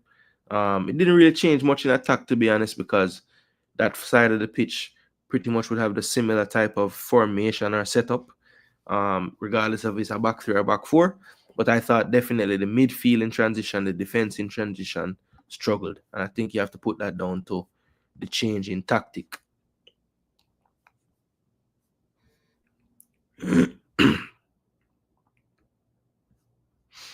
Saliba look like him leave to Madrid. We'll see. Apart from Rice, Arsenal only buys players that clubs don't want. City didn't want Jesus or Zinchenko, and Chelsea didn't want Jorginho, Havertz, or Sterling. We done well with the outcast, but we need more.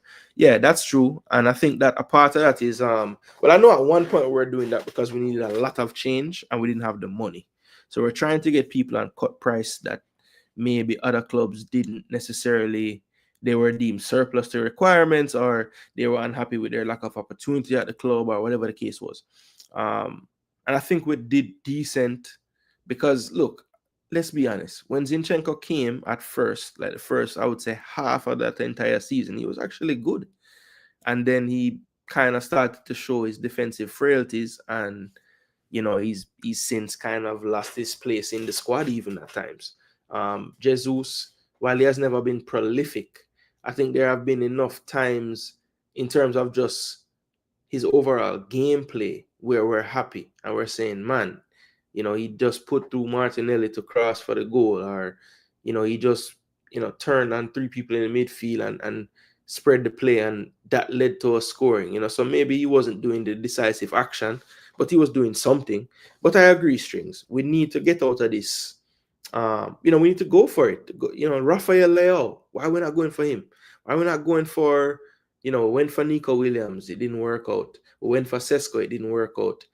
We tried to get Isak before we went to Newcastle, that didn't work out.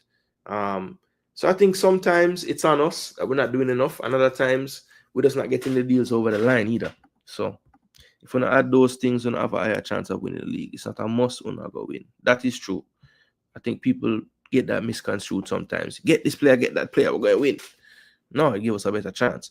Hope this music continues. Need Tottenham and Man U relegated. Yeah, Tottenham is... What do you think of Tottenham? Good score, the goal there. Film Jason. Him don't even know what him do. I got scored a goal for him. Oh yeah, I bust Calvert-Lewin the attack. Everton to catch form. They have Liverpool and need them to win that match. Yeah. Coach killed them with the 5 at the back. Play a normal formation with a more sensible line, and you probably would have won. Yeah, it was crazy, bro. It was clear that they just weren't ready to play that formation. I mean, look back at the first goal and the second goal, bro. The first goal, the midfield, I don't even know where they were. All 3 of them were on one side of the field. All 4 of them, actually. Because, well, Porro was pushed up. And then Archie was pushed up. So he was behind the ball. Porro was behind the ball. And then Bergval, everybody. Bergval, Madison, Kulu, everybody was on this side. So the man them they were on that side. They play 2 pass. It get to this the central midfielder on the left side for Everton, and it was just 1 pass into Calvert-Lewin because there was no midfielders on that line. So they just passed it to him and he did the rest. And the second goal, it was the same thing, but it was just like the play was coming from a little deeper. So there was more space. So there were no midfielders really around. It was just the 2 center backs. Archie Gray was also gone. And Endai just one-on-one with Dragosin. I mean, Dragosin ain't gonna stop him. Ange Postecoglou might be the next manager to get the sack. It's possible, but I'm not sure. Adjustments, but this one was stupid. Yeah, young players all look promising. That's true. Archie Gray looked promising. Bergval looked promising for sure. I don't know if you can class Jed. Well, I guess Jed's still young. I'm not 18, 19 like the other ones, but I'm still young. Funniest thing in that Spurs game was seeing Tottenham fans calling their own team and player wankers. Yeah, bro. Man, them go talk to the fans after the game and alone cussing.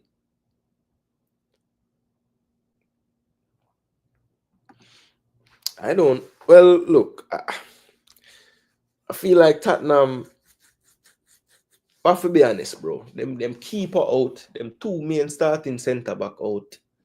Udogie is out. They're starting left back. Bissouma and Bentancur both out. Solanke and Johnson never played this game. They've had a lot of problems, bro. I hate them too, but them have a lot of issues too.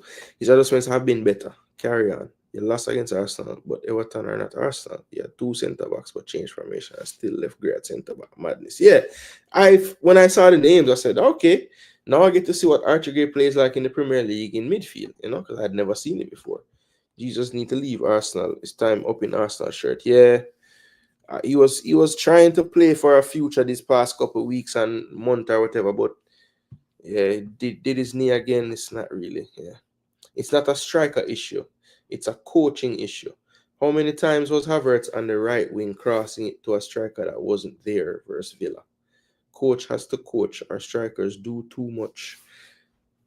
Yeah. But again, it's down to the personnel sometimes too, Wun, because even if, look, he knows that Havertz is going to be more effective floating around everywhere.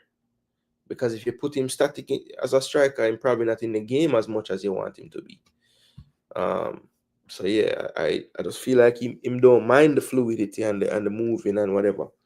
And that's where the system comes into play. Like when he's over there, we need Trossard to break his neck and get into the box. We need Rice to fill. And so we can get those 2 bodies into the box if the striker gone wide to create space or whatever the case is. But It's the age old theory, man. Is it? Would you rather your striker only play within the width of the 18, or you kind of give him license to exchange with Martinelli on the right and all these things? You know, that's the whole thing. You know, because when it works and it's fluid and it looks great. But it's a lot harder for it to work consistently. You have to really be in tune. They should replace Tottenham in the Big Six with Nottingham. It looks like that's happening. Our strikers are everywhere, but where they are meant to be. Arteta got them running back, running left, running right. Coach them. Stay far away in the window of the box. It's not that complicated. Yeah, it's clear that his philosophy does not want that, though. I mean, it's clear. We've had so many strikers. Even when Aubameyang was playing, this man would always be on the left too. So, you know, even when, I know sometimes he would play on the left and we'd have another striker. But even then, like, that striker would be moving all over the damn place too. How many times when Lacazette was our striker, we used to say, yo, you know how much better he would be if he was just in the damn box? What do you think has happened to Martinelli? The system stifling his game, or is it on him? I can't say it's the system stifling him, because under this system or some version of it, he has been very good under Arteta. So I just think with him, it's a confidence thing. You can tell, though, right now, this second, he has more confidence than I can remember him having in a little while. I think a part of that might be like, all right, I know my boy B is out. Like, the team kind of need more from me type of thing. So I'm really pushing himself right now. But yeah, I think it's less system and more on him, to be honest. And the only reason why I say that, I've seen him under this system, or at least under this manager, play better and play with more freedom and attack better, more clinical. He's just not doing it at times. That reason I see why he wants Sesko. Yeah, maybe he's like, if I get someone like Sesko, but to me, Sesko is 6'5" and everything, but Sesko is our next brother we love to go get the ball all about the place too, I mean, he's less like Havertz, but it's not like him just want to be in the box either. We don't need a man floating around, but Arteta loves that nonsense. That's the whole thing and the whole problem. Same need for buy a Haaland then. I'm just forced to do it. Got that force pep on in, man. All right, so 3-2. Everton over Spurs. Couple more fixtures to get through. Oh, of course. I thought we would never get here. So this is Manchester United. Need to play the brother. We laugh after him say them name, my African friend. Man United versus Brighton, people. And this one ended 3-1 to Brighton. So Brighton, you look at the history of this fixture, right?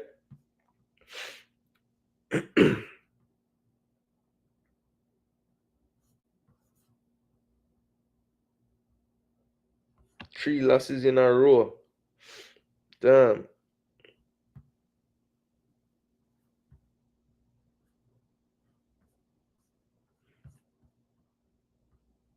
Head-to-head streak.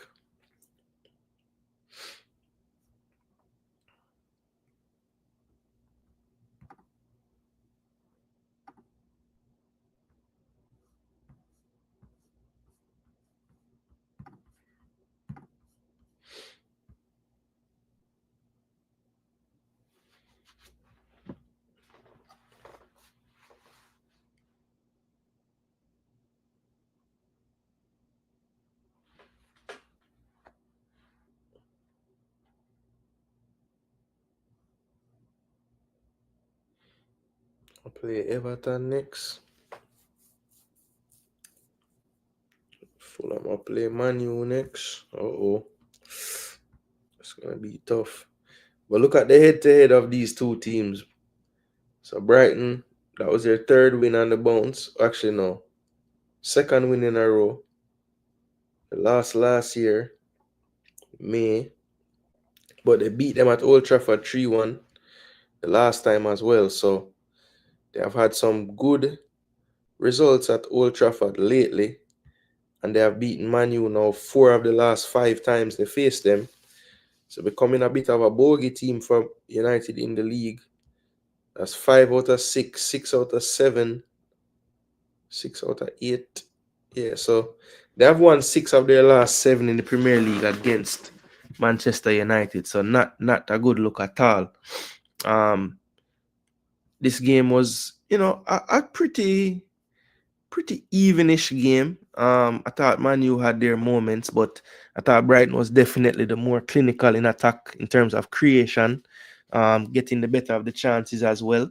But Man U had their moments. Ahmad did his thing as usual.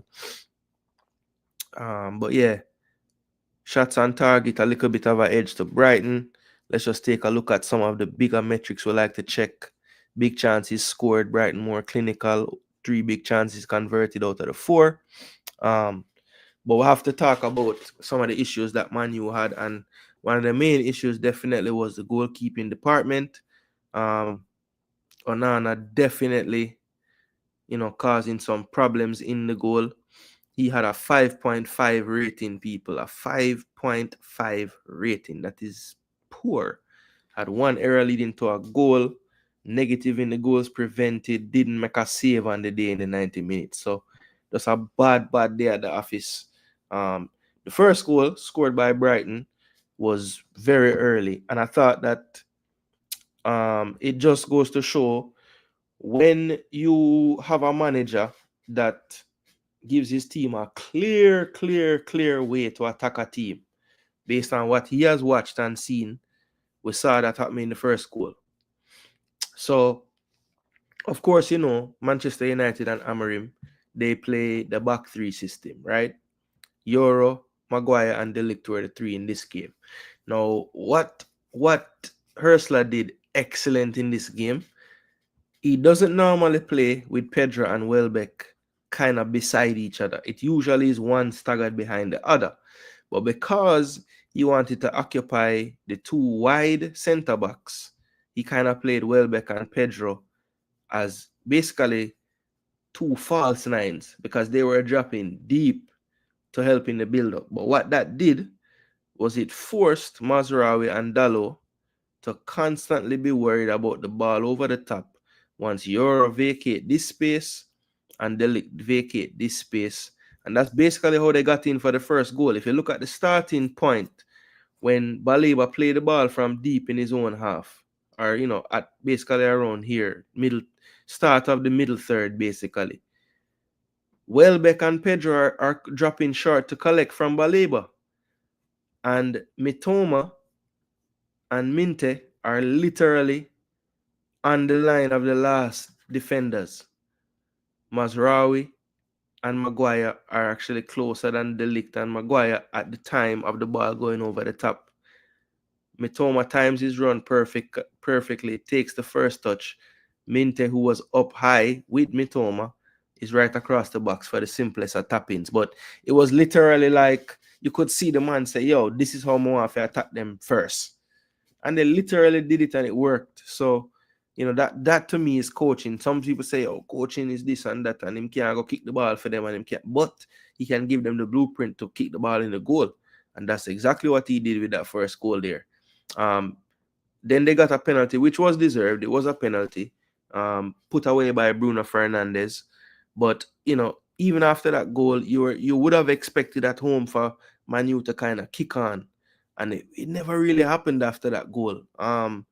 Brighton kind of got the game back under control, and then they were in control pretty much in that second half before they got their second goal. People were saying that Onana was to be blamed because he could have came and claimed the cross that Minte put in, returning the favor to Mitoma at the back post to finish. But I thought it was just an incredible pass. It had the curl on it. It had more pace on it than I initially thought as well.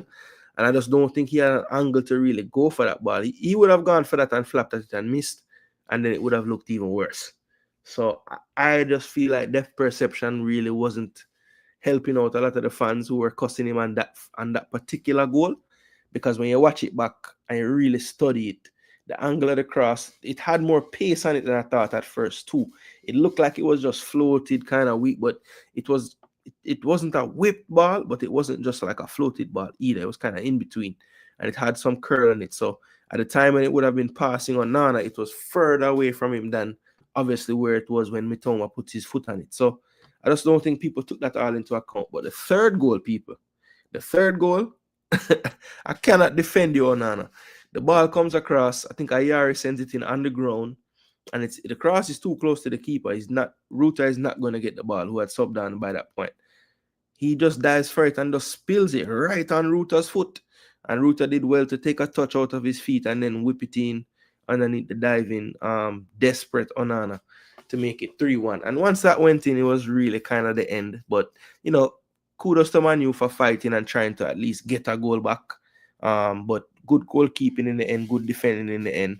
They weren't able to get a second to make it a little more nerve-wracking at the end. But, yeah, I guess the big talking point after this game, Amorim came out and said this is probably the worst United team ever, if you really check the stats and everything. And he might be right based on some of the dubious records that they're starting to set now.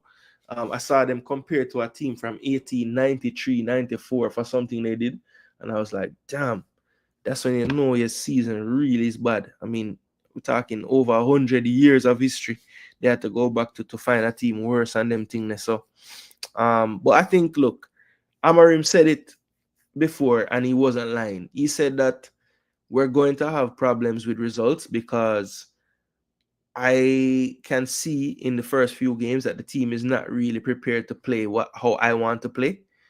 But I don't really care. I am just going to try to teach the players here how to play the way I want to play, even if it means we drop points here and there or we don't get certain results here and there.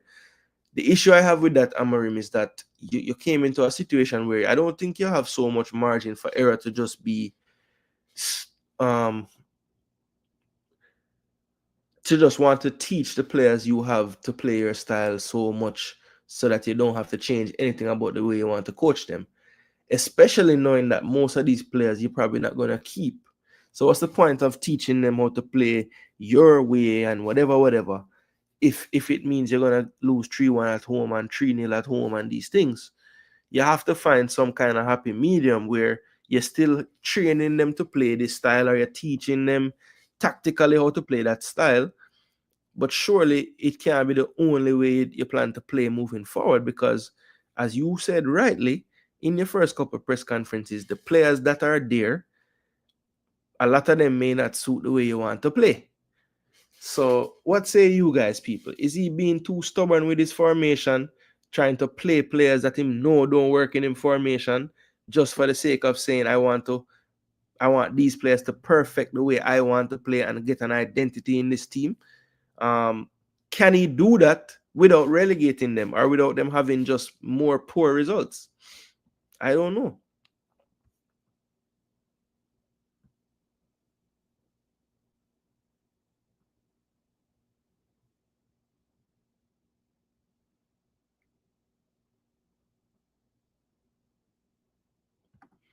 Yeah, bro. I'm really lacking that pace, bro. Him have everything else. Him typically in ball sense is good. I think sometimes when him get upset, he might do some foolishness. But if him in the right frame of mind, his ball sense is good. His first touch is really good. Him can strike with either foot accurately and with decent power. So, I mean, yeah, him have a lot of attributes that are great. He just don't have very, very good pace. Like I said, was playing midfield. Yeah, man, may I tell you?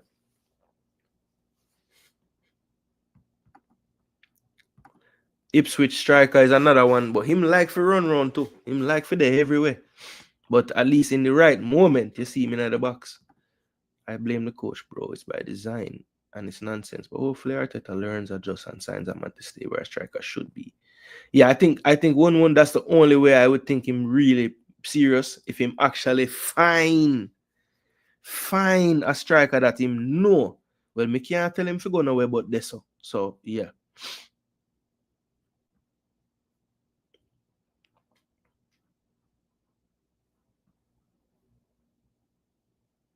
Bro, I've been saying this so much. As a matter of fact, I think I'm gonna pick back up Pedro just because Welbeck back in their team. I almost bought Welbeck, but because Pedro is so much cheaper, I just say, yo, it just makes sense to get Pedro and done because he'll be involved if Brighton score a goal. Even though in this last game, I don't think he did anything other than play. He never get no assist or no goal, but that's rare. Almost all players with no IQ are signing his fault, bro.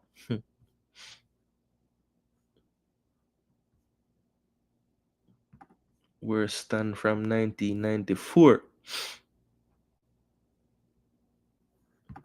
Yeah, that's the one thing. I mean, yeah, I think who was saying that? Was it Michael Dawson?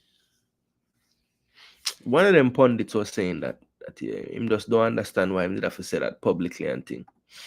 If he changes now, he's good as dead.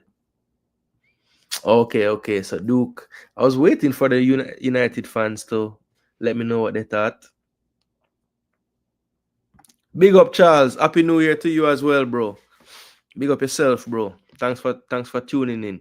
Like the video, bro. I know you're gonna like it still. Amarim is honest, man, but this is a Premier League. Yeah, bro, it's never been easier for an Arsenal coach to win with financial fair play and the backing he has had. Still can only almost win. He has not done a bad job, but can't win. Yeah, it's tough. The margins are little to none to make errors in this league. That is true. His system does not suit his players. The system is nonsense. But if they can sign the right players, it can work. I don't like it personally. Yeah, that way he plays is very polarizing. One people either love it or them hate it. I have a brethren of mine who coach, and he's always a proponent of the 3 system, but I don't think he love the Amarim system of it. I don't think he's a huge fan of the 2 number 10s. I think him prefer the width.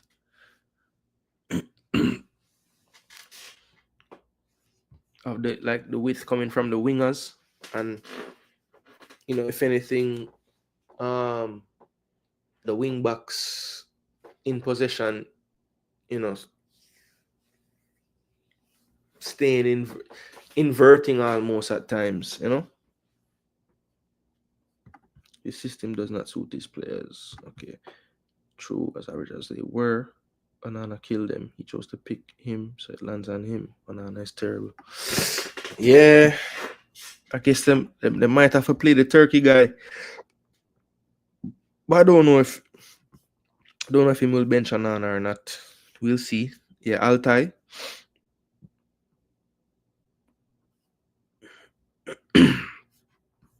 Mason Mount always injured, boy. But yeah, Manu down in the dumps. We soon check with them there in that table. Forest, they look like it was going to be a cakewalk like most thought. But Southampton, credit to them, man. They fought back in the second half. Kind of getting a fluky first goal that got them in it, but you have to give them credit after that. They had a really good second half, especially late. Onuachu came on and was a problem up in the air. They went a little more direct. They were winning the second ball. He ended up eventually getting the header from a corner. But, I've talked about the first half as well. Forest just so efficient, bro. Like, I think they took 3 shots on target in the first half and they had 3 goals. Literally. Anderson with a clean strike from outside the box. Hudson-Odoi with the same. And then Chris Wood, vintage header. Played it wide to Aina. Found the space in the box. Was there for the cross, and Aina put it pinpoint, and brilliant header. Ramsdale could only get a hand on it. But yeah, kudos to Southampton fighting back 3-2. I mean, you don't get much. Kudos don't count for much. You're still in the bottom of the table, but at least you put up to a fight and you tried. You have to give you the credit there. But Forest keep on rolling, people. Their fans maybe would be a little bit perturbed that they were made to see such an exciting end to the game, but if I'm a Forest fan, I'm playing with house money at this point. So I don't know why they would even be upset at anything that Forest does. They won 3-2, and I read something today that they are actually on the same amount of points that Leicester was on the year they won the league. Don't know what that mean, people. Don't know what that mean. But I read that today and I thought that was hilarious, So Forest trying to become the Leicester of that season 15-16, but the omens are there, people. They have the same amount of points after 22 games that Leicester did the season they won. So I wonder if another team had 50 points at the time as well with a game in hand. I doubt it still. Maybe Arsenal did though, because them say we buckle every league, we never win. Even though it be other teams buckling it. All right, this is Man City though. Back to citizen like performances. 6-0. Foden balling out. De Bruyne balling out. Doku balling out. Kovacic balling out. Looking like Rodri himself in the middle. Gundo had a good game as well. And Ederson, did well. Kept them in it not kept them in it, but kept Ipswich off the board because they had a couple of little scares in the first half in the early part of the game. But I thought Ederson was solid, did what he needed to do. But yeah, too much City in the end. The writing was on the wall. I think it was De Bruyne that played through Kovacic that played through Haaland early. And once you saw that happen, you saw the ability for them to just split them open with a pass or two. It was only a matter of time. And yeah, they definitely, the floodgates open once they got the first goal there from Foden. It just looked like every other attack might be a goal. They got one from Foden. Then they got the Kovacic strike outside the box. Then they got the second from Foden after that. Easy tap in from De Bruyne. Then Doku got the fourth goal after halftime. Then Doku set up Haaland. And then McAtee off the bench came on and got a nice header to make it 6. Yeah, so a tough day at the office at Portman Road. I think that's 10 goals City score on Ipswich this season. So definitely they won't mind that they don't have to play City anymore this season. They've gotten them out of the way. And City would love to play them every week because they look like they just score goals on this team for fun. But yeah, City well deserved. A lot of the players running into form, especially Foden. I think it's like 6 or 7 in his last 4 or something crazy like that. De Bruyne as well, getting back on the assist sheet, just looking overall more influential in the games. Doku just seemed like whenever the coach play him and play well, but maybe we don't see him again for 3 weeks after this. And Kovacic definitely starring up that midfield in this game. Just definitely bossed the proceedings, kept the tempo flowing. I think him and Gundo have a really good understanding. But again, it's going to be interesting when they face a different type of team, because I still feel like there's vulnerabilities in the transition phase for them. Even with Kovacic back in that setup. But the defense line looked stronger. Diaz was back. Vardiel could play his more familiar left back role. Akanji lasted, pretty long out there. I think he played about 70 odd minutes or so. So a little bit of time management for him. But yeah, City definitely put a beating on them 6-0, and we'll see where that got them in the table. And we had one more game today. That was Chelsea versus Wolves. In this fixture, I thought, Chelsea was good value for the win, to be honest. Wolves had a nice little stretch of play towards the end of the first half where they were rewarded after a stupid mistake by Robert Sanchez on the corner. But second half, Chelsea came out the more likely looking team to score. And in the end, they had a good move, a lot of passes to midfield, changing of the wings. And in the end, Noni Madueke cross was flicked on by Dewsbury Hall. Good first touch by Cucurella and a good finish as well to the side netting. And then Madueke basically stole a goal from returning loanee Trevor Chalobah, who, according to SofaScore, had the highest rating of the day. Definitely was going in the net, but Madueke said, I will just nod this in for a tap-in header to make it 3-1. And yeah, they were good value for the win. Definitely deserved the 3 points, and they definitely needed these 3 points. So we're going to see what that meant as far as the shake-up and the makeup of the top of the table. Cunha was blank today, even though he had a decent game. Really needed something from him today and something from Coley P, but it wasn't meant to be. So we're going to see how that affected my FPL this week as well. But people, let me get off of this one. I like the layout of the Premier League sites table, it just look a little bit nicer, you know. So let me get that on the screen for you. Remember, while I'm doing that, people, smash that like button if you haven't already. I will get back to the comment section momentarily. I just want to run through the table right quick. All right, before I do that, let me just check in with the comments.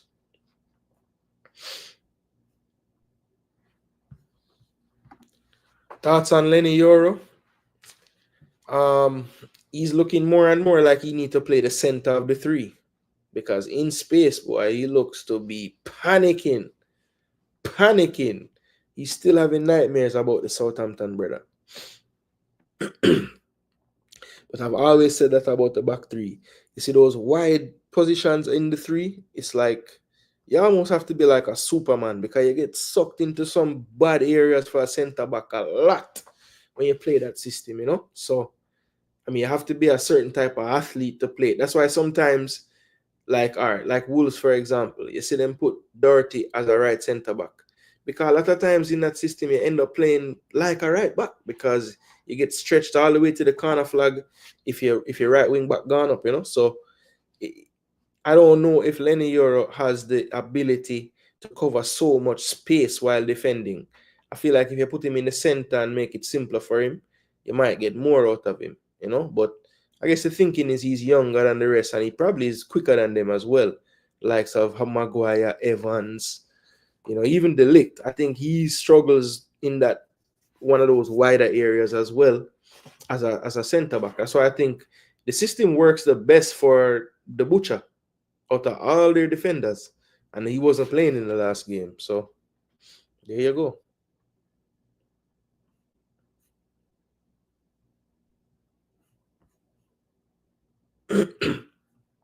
Man, you're not good. Yeah, that is true.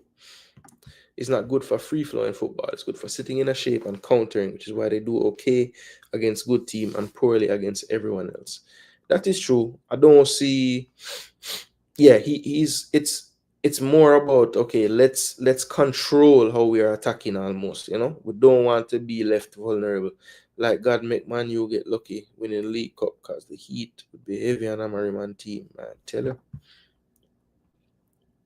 Why ball out? Right, was the Fox's third after 22 games in 2016. Maybe not. They might have been, you know, because that season it was Arsenal, it was it Chelsea, Liverpool. I mean, they were all in and around that year. And you know, at various times the teams had their drop off. Bro, why when Arsenal have them in a 2 weeks, them a catch farm? Don't it? I don't think we've ever played City when they were like on any kind of blip. Never. Since I can remember us like trying to catch them, you know? Well, they don't really have blips normally, but we never catch them. It means nothing. All the top teams were struggling to put a run together the year Leicester won it. That is true. I don't think there was any Liverpool that year, or what Liverpool is doing now.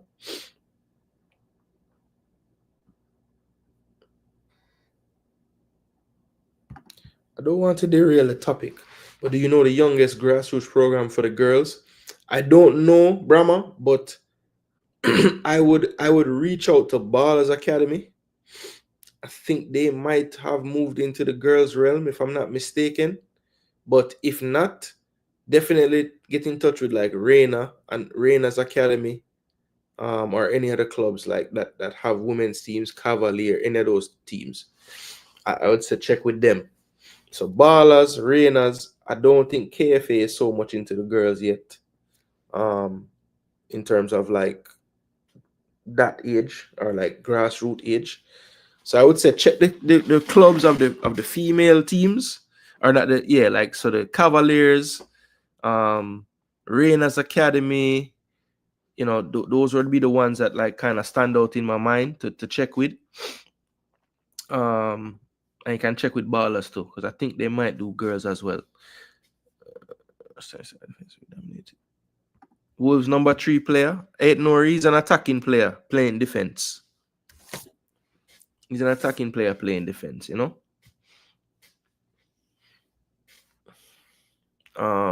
But he has a lot of quality. Very calm, very composed. But yeah, Sucked in bad areas.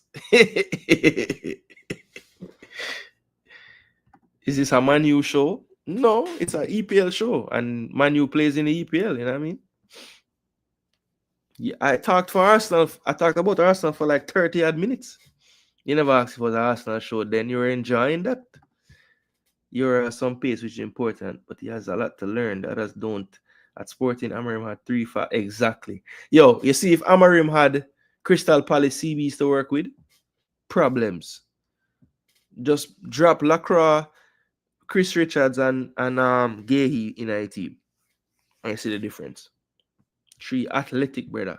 And a forward that was big, could hold it up, but also with pace to run behind technician in midfield. Amarim has none of those things at United, not even one. Judge when he recruits. Yeah, I agree with that one. I agree. Bless up, game birds. All right, people. So before we show the Jason Gooner TV standings table, or the standings, or the winner, we're going to show the actual Premier League table. So here's the relegation zone: Southampton, Leicester, and Ipswich. Right now, I only have one team that I actually said was going to go down in the start of the season in the relegation zone, and that's Southampton. I had Ipswich and Leicester actually staying up. I had Southampton, Everton, and who was my third team? Somebody that is way up the table, I bet you. Oh, it's in my other book. I can't remember, but I know I had Southampton and Everton going down. And I think it might have been Leicester was the third team. Yeah. I think I had Leicester staying up, Anyway, 20th Southampton, 19 Leicester, 18 Ipswich. So Leicester and 14, Southampton and 6. Ipswich and Wolves and 16 the same, but Wolves have a slightly better goal difference at minus 19. But they have conceded the most goals now in the league for the season, 51. So Wolves with the worst defensive record as of 22 games in. Everton still with that game in hand. They're up to 20 points now. Minus 10 goal difference for them. They're in 16, so a little more breathing room from the relegation zone and a game in hand. Then we have Tottenham in 15th position, people. As I said, 12 losses on the season. They have a plus 10 goal difference at the moment and 24 points. Only 1 point from a previous 15 available to them. Then we have West Ham in 14th after their loss. So they picked up 6 points in the last 5 games. 26 points now, 22 games played. They are also tied with Man U, who is 13th now with a minus 5 goal difference, 26 points. They have a 4 points collected from a possible 15. Then we have Crystal Palace unbeaten in 5, 3 wins and 2 draws. They're on 27 points now. So they were in the relegation zone, I'd say maybe 5-6 games ago. And look what 3 wins and 2 draws does. Puts you all the way up to 12th with ambitions of getting into perhaps the top 10 if they can continue this run of form. They're in 12th. Brentford in 11th currently. They have 28 points. Fulham next in 10th, so that they are the first in the top 10. Well, at the end of the top 10, they have 33 points from 10. In 10th, sorry, plus 4 goal difference. Then we have Brighton in 9th now. After their win, they have 34 points. Then Aston Villa in 8th, 36 points. Bournemouth 7th on 37 points. Newcastle out of the top 4 after their loss on 38 points.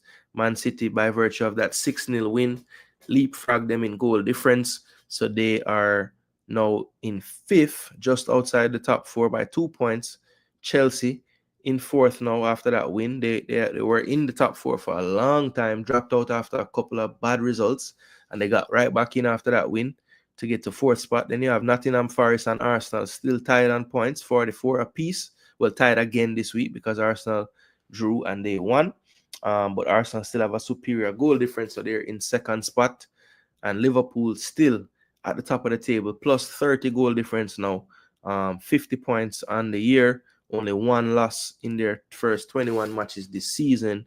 And they still have that game in hand with Everton, which we found out will be coming in a midweek fixture following, not this weekend, but next weekend's games. So we know when that game will happen. So pretty soon, that game in hand will go away. They'll play 3 games to our 2. And the hope is for Arsenal fans that maybe they could at least lose one of those games, right? One of those 3 games while we win 2. That's the main thing. Would love to be 3 points behind with the game in hand gone. That would be ideal. Might be a bit of greed to ask for that, but hey, that's what we need to happen, right? So let's get this off the screen now without further ado. Yes, I like him. I actually like a lot of that Sporting team. Believe me. I know we gave them 5-1 that day, but I like them from when we played them before.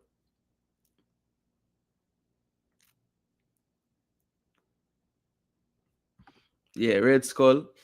I will leave you to be greedy. I will be greedy, but still kind of realistic, you know? Can't expect them to just drop 3 games in a row. It ain't happening.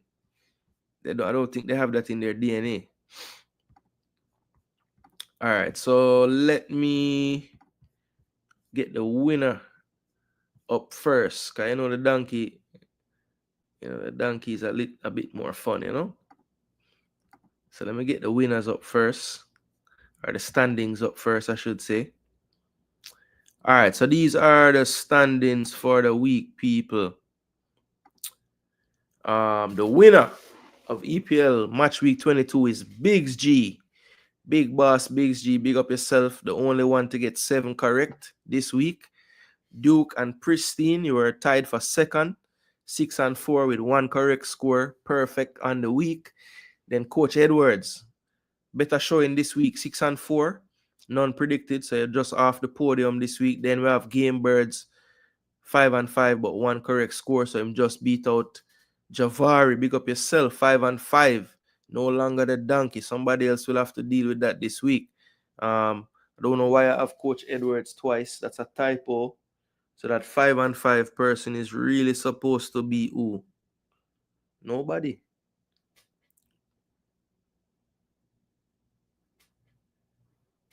Yeah, so I don't know where that came from, people. It's just a duplicate. It shouldn't be there. Hot Chili was next, 4 and 6 with 2 correct. Red Skull 4 and 6 with 1 correct, and then there was 3 tied, 4 and 6, just above Donkeyland. That was Float Management, myself, and Moss, all 4 and 6 this week with no correct scores. And then dun dun dun dun, drum roll, please. Boom. Crazy Yardy TV get the biggest hee-haw. Big donkey for the week. Crazy Yardy, I rate you. But your picks them horrible this week, my guy. 3 and 7, none of them were correct. And yeah, really and truly, I guess this was gonna be the problem, right? So yeah, Leicester, Fulham, West Ham, Crystal Palace. You went for Arsenal to win. That was smart. Tottenham let you down. You thought Man U and Brighton would draw. Yeah, so you had a lot of things going on, but not enough correct games and not enough of the right prediction, win, loss, or draw. So Crazy Yardy TV, that's 2 in a row, bro. Careful, bro. Careful. You don't want to be the donkey of the year, because at the end of the season, we're going to add up all these things, right? So we shall see. We shall see.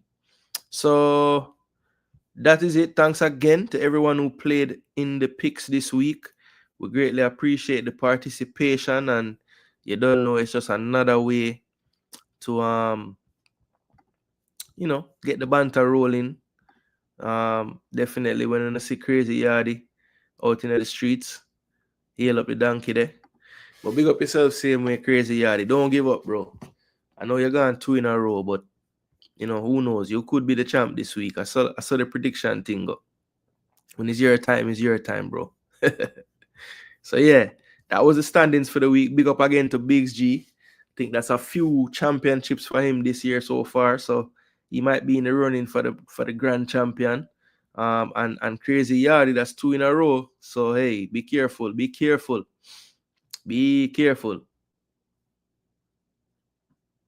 Game Bird said Arteta cannot win the league. Low on expectations. Red Skull, he's a Chelsea fan, bro. I saw it go. And one is an Arsenal fan, and him say him don't believe he will either. Man was crying when losing. Now seems happy they beat Wolves.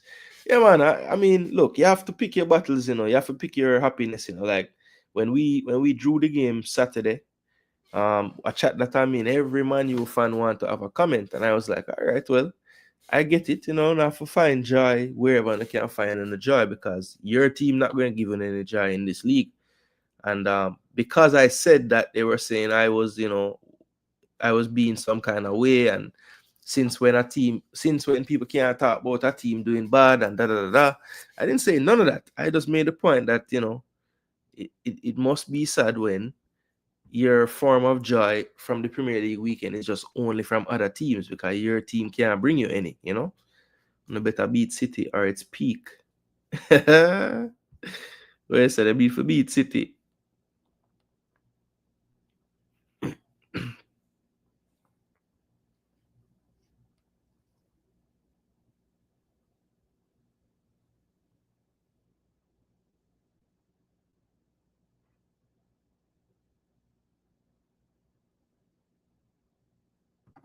Can't you guys see Arteta getting worse rather than improving? Yeah, I mean, it's weird. It's a weird one, bro. It's like, I mean, we're doing worse than we should be doing, or like than we're doing worse than we did last season, like in terms of just like when you look at where we were to where we are now. But I don't know, man. Like there was a little spell where I was worried because we just looked so lethargic in the games and everything. But I think that has kind of changed. I mean, I know we dropped out of 2 cups essentially because I don't think we're gonna turn it around at Newcastle, even though Bournemouth game gave me some damn hope that they can be turned over there. You know what I mean? But let's see. All right, so the last thing more the people I just showing you. So the fantasy thing kind of went left this week for me. The only good thing about this week is that there was really nobody in the league that kind of just like ran away with it this week. Nobody really had like a huge week. So I don't think it was so bad in terms of how it went. It's gonna look bad on paper when I share this screen because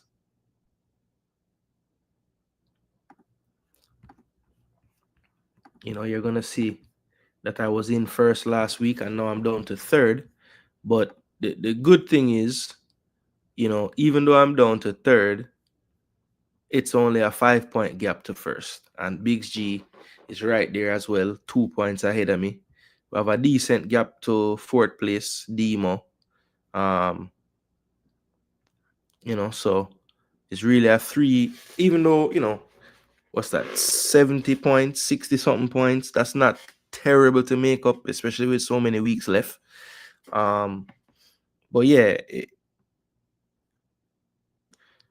this was how the team looked last week. Ryan Gabriel just didn't do anything for me. I was really wishful thinking a clean sheet was gonna happen against Villa, but looking back at the game, we switch on for the entire 90. We keep a clean sheet because they didn't really create so much other than the 2 goals. I mean, some half chances, yes, but nothing. They weren't really carving us. Like in the first game at Villa Park, we were lucky to keep a clean sheet. But I thought we defended well enough in this game to keep one. We just had 2 moments where we didn't defend well enough, and they were clinical. Alexander Arnold helped out a lot this week, 11 points, clean sheet plus an assist.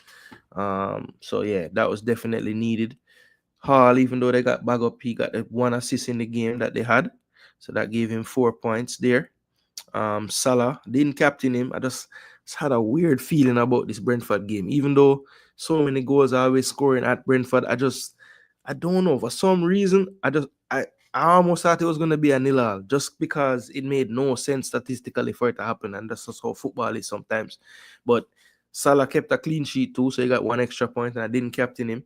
I ended up captaining Palmer, which wasn't very beneficial, you know.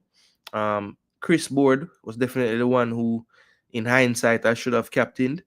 Semenyo got an assist, so that was nice. Sarr got an extra point for the clean sheet, and Isak and Cunha blanked. So, look, if you were to tell me that Palmer, Isak, Cunha, Salah, Gabriel, and Raya would all get blank or one, and I got 48, I would take it, because I would be wondering where they came from, the points. So, luckily, Wood got 12, and Alexander got 11. So that kind of saved my week, right? But I'm in third now, people. So we'll check back in next week and see how that go. I'm a draft team, them still in first. So a decent week here, 51 point. So I've the lead growing. So I'm up to about 130 odd point lead. Now in this one, I only had 38 points, not the best week. And I was almost double up by the person in second now. 975. So they make a big dent in the score, but I still have a 77 point lead. So, that's a bit more of a lead in terms of this game, because there's no captain double points and them something. It's just whatever them get is them points, right? So that was a 38 in this one. Havertz finally scoring. I had 12 points wasting away on my bench. Nico Williams and Gabriel never do nothing. If I had just started these guys, that's 10 points more right there. And that's really the difference. 48 points, a decent week, 38 pretty average in this league. And then you have this one, 51 points. This was the team. Raya wasted. Livramento play and get 0. Collins get 1. But Mitchell and Kanate, who are having this league as well, are started. Then Semenyo, Foden gave me 19. Rogers, Salah, Havertz, Cunha. So Foden is definitely on my radar for the other fantasy league. Might not get him in for this upcoming game they have, but I think after that, I kind of want them to get through, even though Foden can score on any team, to be honest. So I might just get him from now, since he's on farm. But I think I might get the value buy first, like a Doku. And if I can work out something, I also have a wild card to use. So I could use my wild card and make sure I get Foden in the team somehow. So let's see. I might do that this week. I'm not sure. But I don't really want to panic. I think I want to wait till I really, really want to use it on a week where, the matchup's just not so good and everything. And let's have a pre-war go on. But people, thanks for tuning in. You don't know. We got to the end of the show. And yeah, man, let me just check the comment section before I cut out.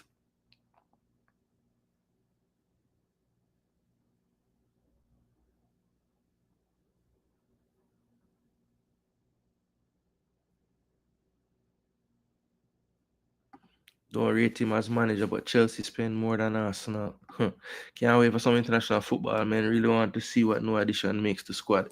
Well, Javari, you need forgive me your optimism glass, because you always are telling me say players coming and this and that. I just don't know how you know.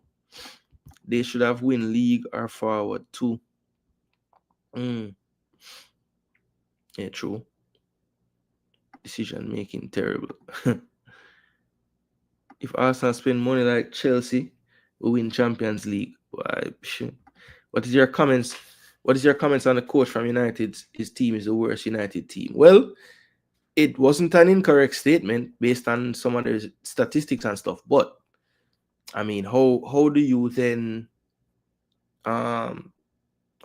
coach these guys? If you're saying that they are a part of the worst team or they are the worst team,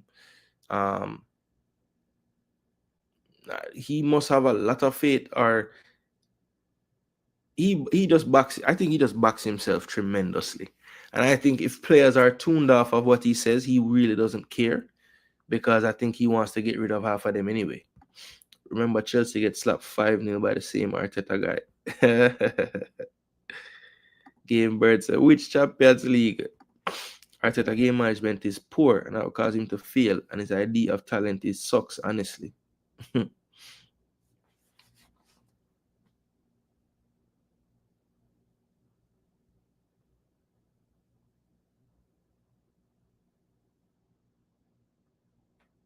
Game Birds and Red Skull bantering away. Yeah, true. We say Netflix Game Birds. Yeah, bro. Hee-ha. Next week, you're gonna say we are the champions, bro. I have faith. Or at least second, because I might win. Skull say, yo, I know every movie have bad ending, so we can be Netflix. Boy. Yo, Evra go viral, super viral with that comment there, bro. Everybody use that one, they know. Let me see how the poll go. So 80% for Jokeres. I mean, I pretty much figured that was going to be the case. And only 10 I want to vote. Not the worst. But still, 8 out of 10. So I know Red Skull vote for Sesko. Because him say the age. But anyway, people, I hate that.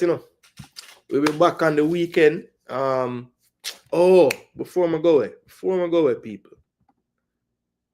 Actually, no, I'm not do that today. When we see me again, people. When we see me again. What's tomorrow? Tuesday? Jano. So tomorrow, Tuesday. So which one I game them I play tomorrow now? Monaco Villa. Monaco Villa. That's a tough one,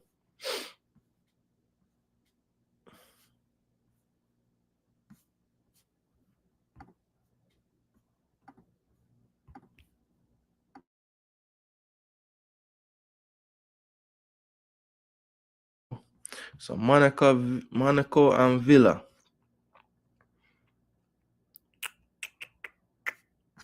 I think that match going to draw. Monaco Villa. I think that match is going to draw. I say 1-1. So 1-1 Monaco and Villa. Atalanta will beat Sturm Graz. Madrid Leverkusen. Ooh, it's a tough one.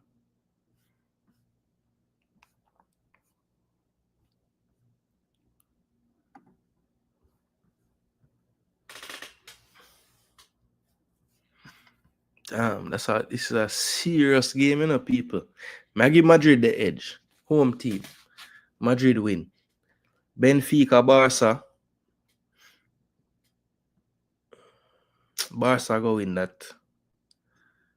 I say Benfica at home, difficult, but I just feel like Barca going to get them. Especially them upset them draw weekend. Probably slap them. Bologna, Dortmund. I'm going to give Dortmund the edge, even though them a travel. Juve going to get the best of Club Brugge. I think they're actually finding a decent bit of form. They might draw because they love draw, but I think Juve probably get the better of them tomorrow. Cervena Zvezda versus PSV. I go with the home team to get a result over PSV. Liverpool, I think Lille make it tough, but in the end they find a way like normal. Probably a late goal win it for them, or maybe even a 3-1 or 2-0. But I think it's going to be tight, and then Liverpool late kind of make it look better. And then Slovan Stuttgart, I go with the home team again. Knock down Stuttgart for them perch.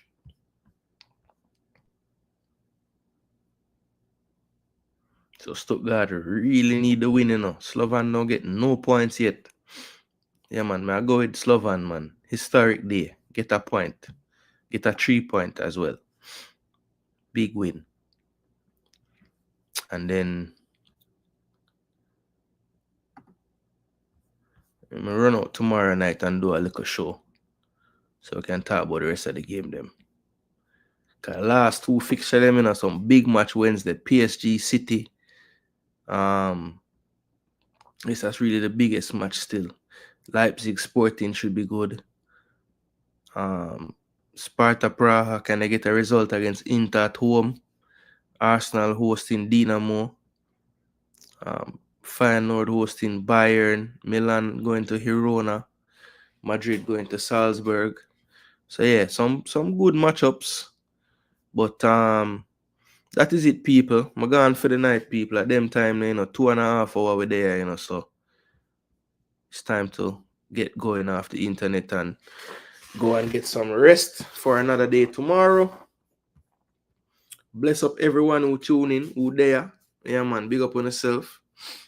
Game birds are dead with laugh. up, bro. Yeah, give Villa a match to draw. Yeah, I agree. I think it's going to draw too. I'll let you win. Barca win. Dortmund win. Juve win. Yeah.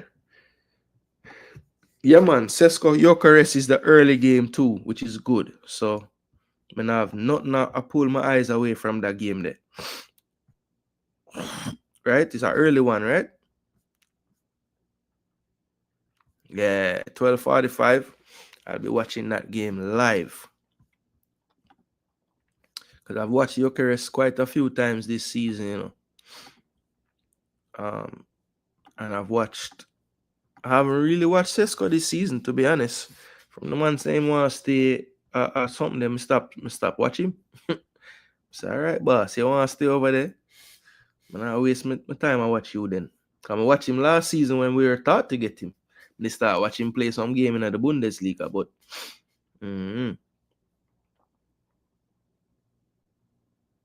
yeah, he's good on both foot for real. All right, people, I'm gone. Big up on yourself. Thanks again for tuning in. Like the video on the way out if you haven't already. Share, subscribe. Yeah, man. If you'd like to, definitely think about joining and becoming a member, especially if you come every single week. Yeah, man, it's a great way to show support to the channel. So just do that for me, people, if you can. If not, big up yourself same way. Just subscribe and tell some people to subscribe, people. The channel is growing. We definitely do appreciate it. I'm going to keep it going, people. But you don't know, Jason Gooner, we're out. Until next time, big up on yourself. Peace and love. We're out of here, people. We might run out this week, We might run out for the Dynamo match, but we're not sure yet. We don't want to put it out there yet. We might, people. Just depends, man. You don't know the family thing set up. So big up on yourself, people. Thanks again for the support. Man's I'll get some rest, and hopefully, Wednesday we'll get a result. We'll get back into winning ways in the Premier League on the weekend. But you don't know, before any of that happens, you'll see me again for the EPL preview show Friday night. Yeah, man, we'll go through everything, all the team news, all the injury news, and try to predict all the scores of the matches for the week. All right, people, big up. Congrats again to Biggs G. Commiserations again to the donkey of the week from week 22. Crazy Yard TV, and what is on my nose? You know the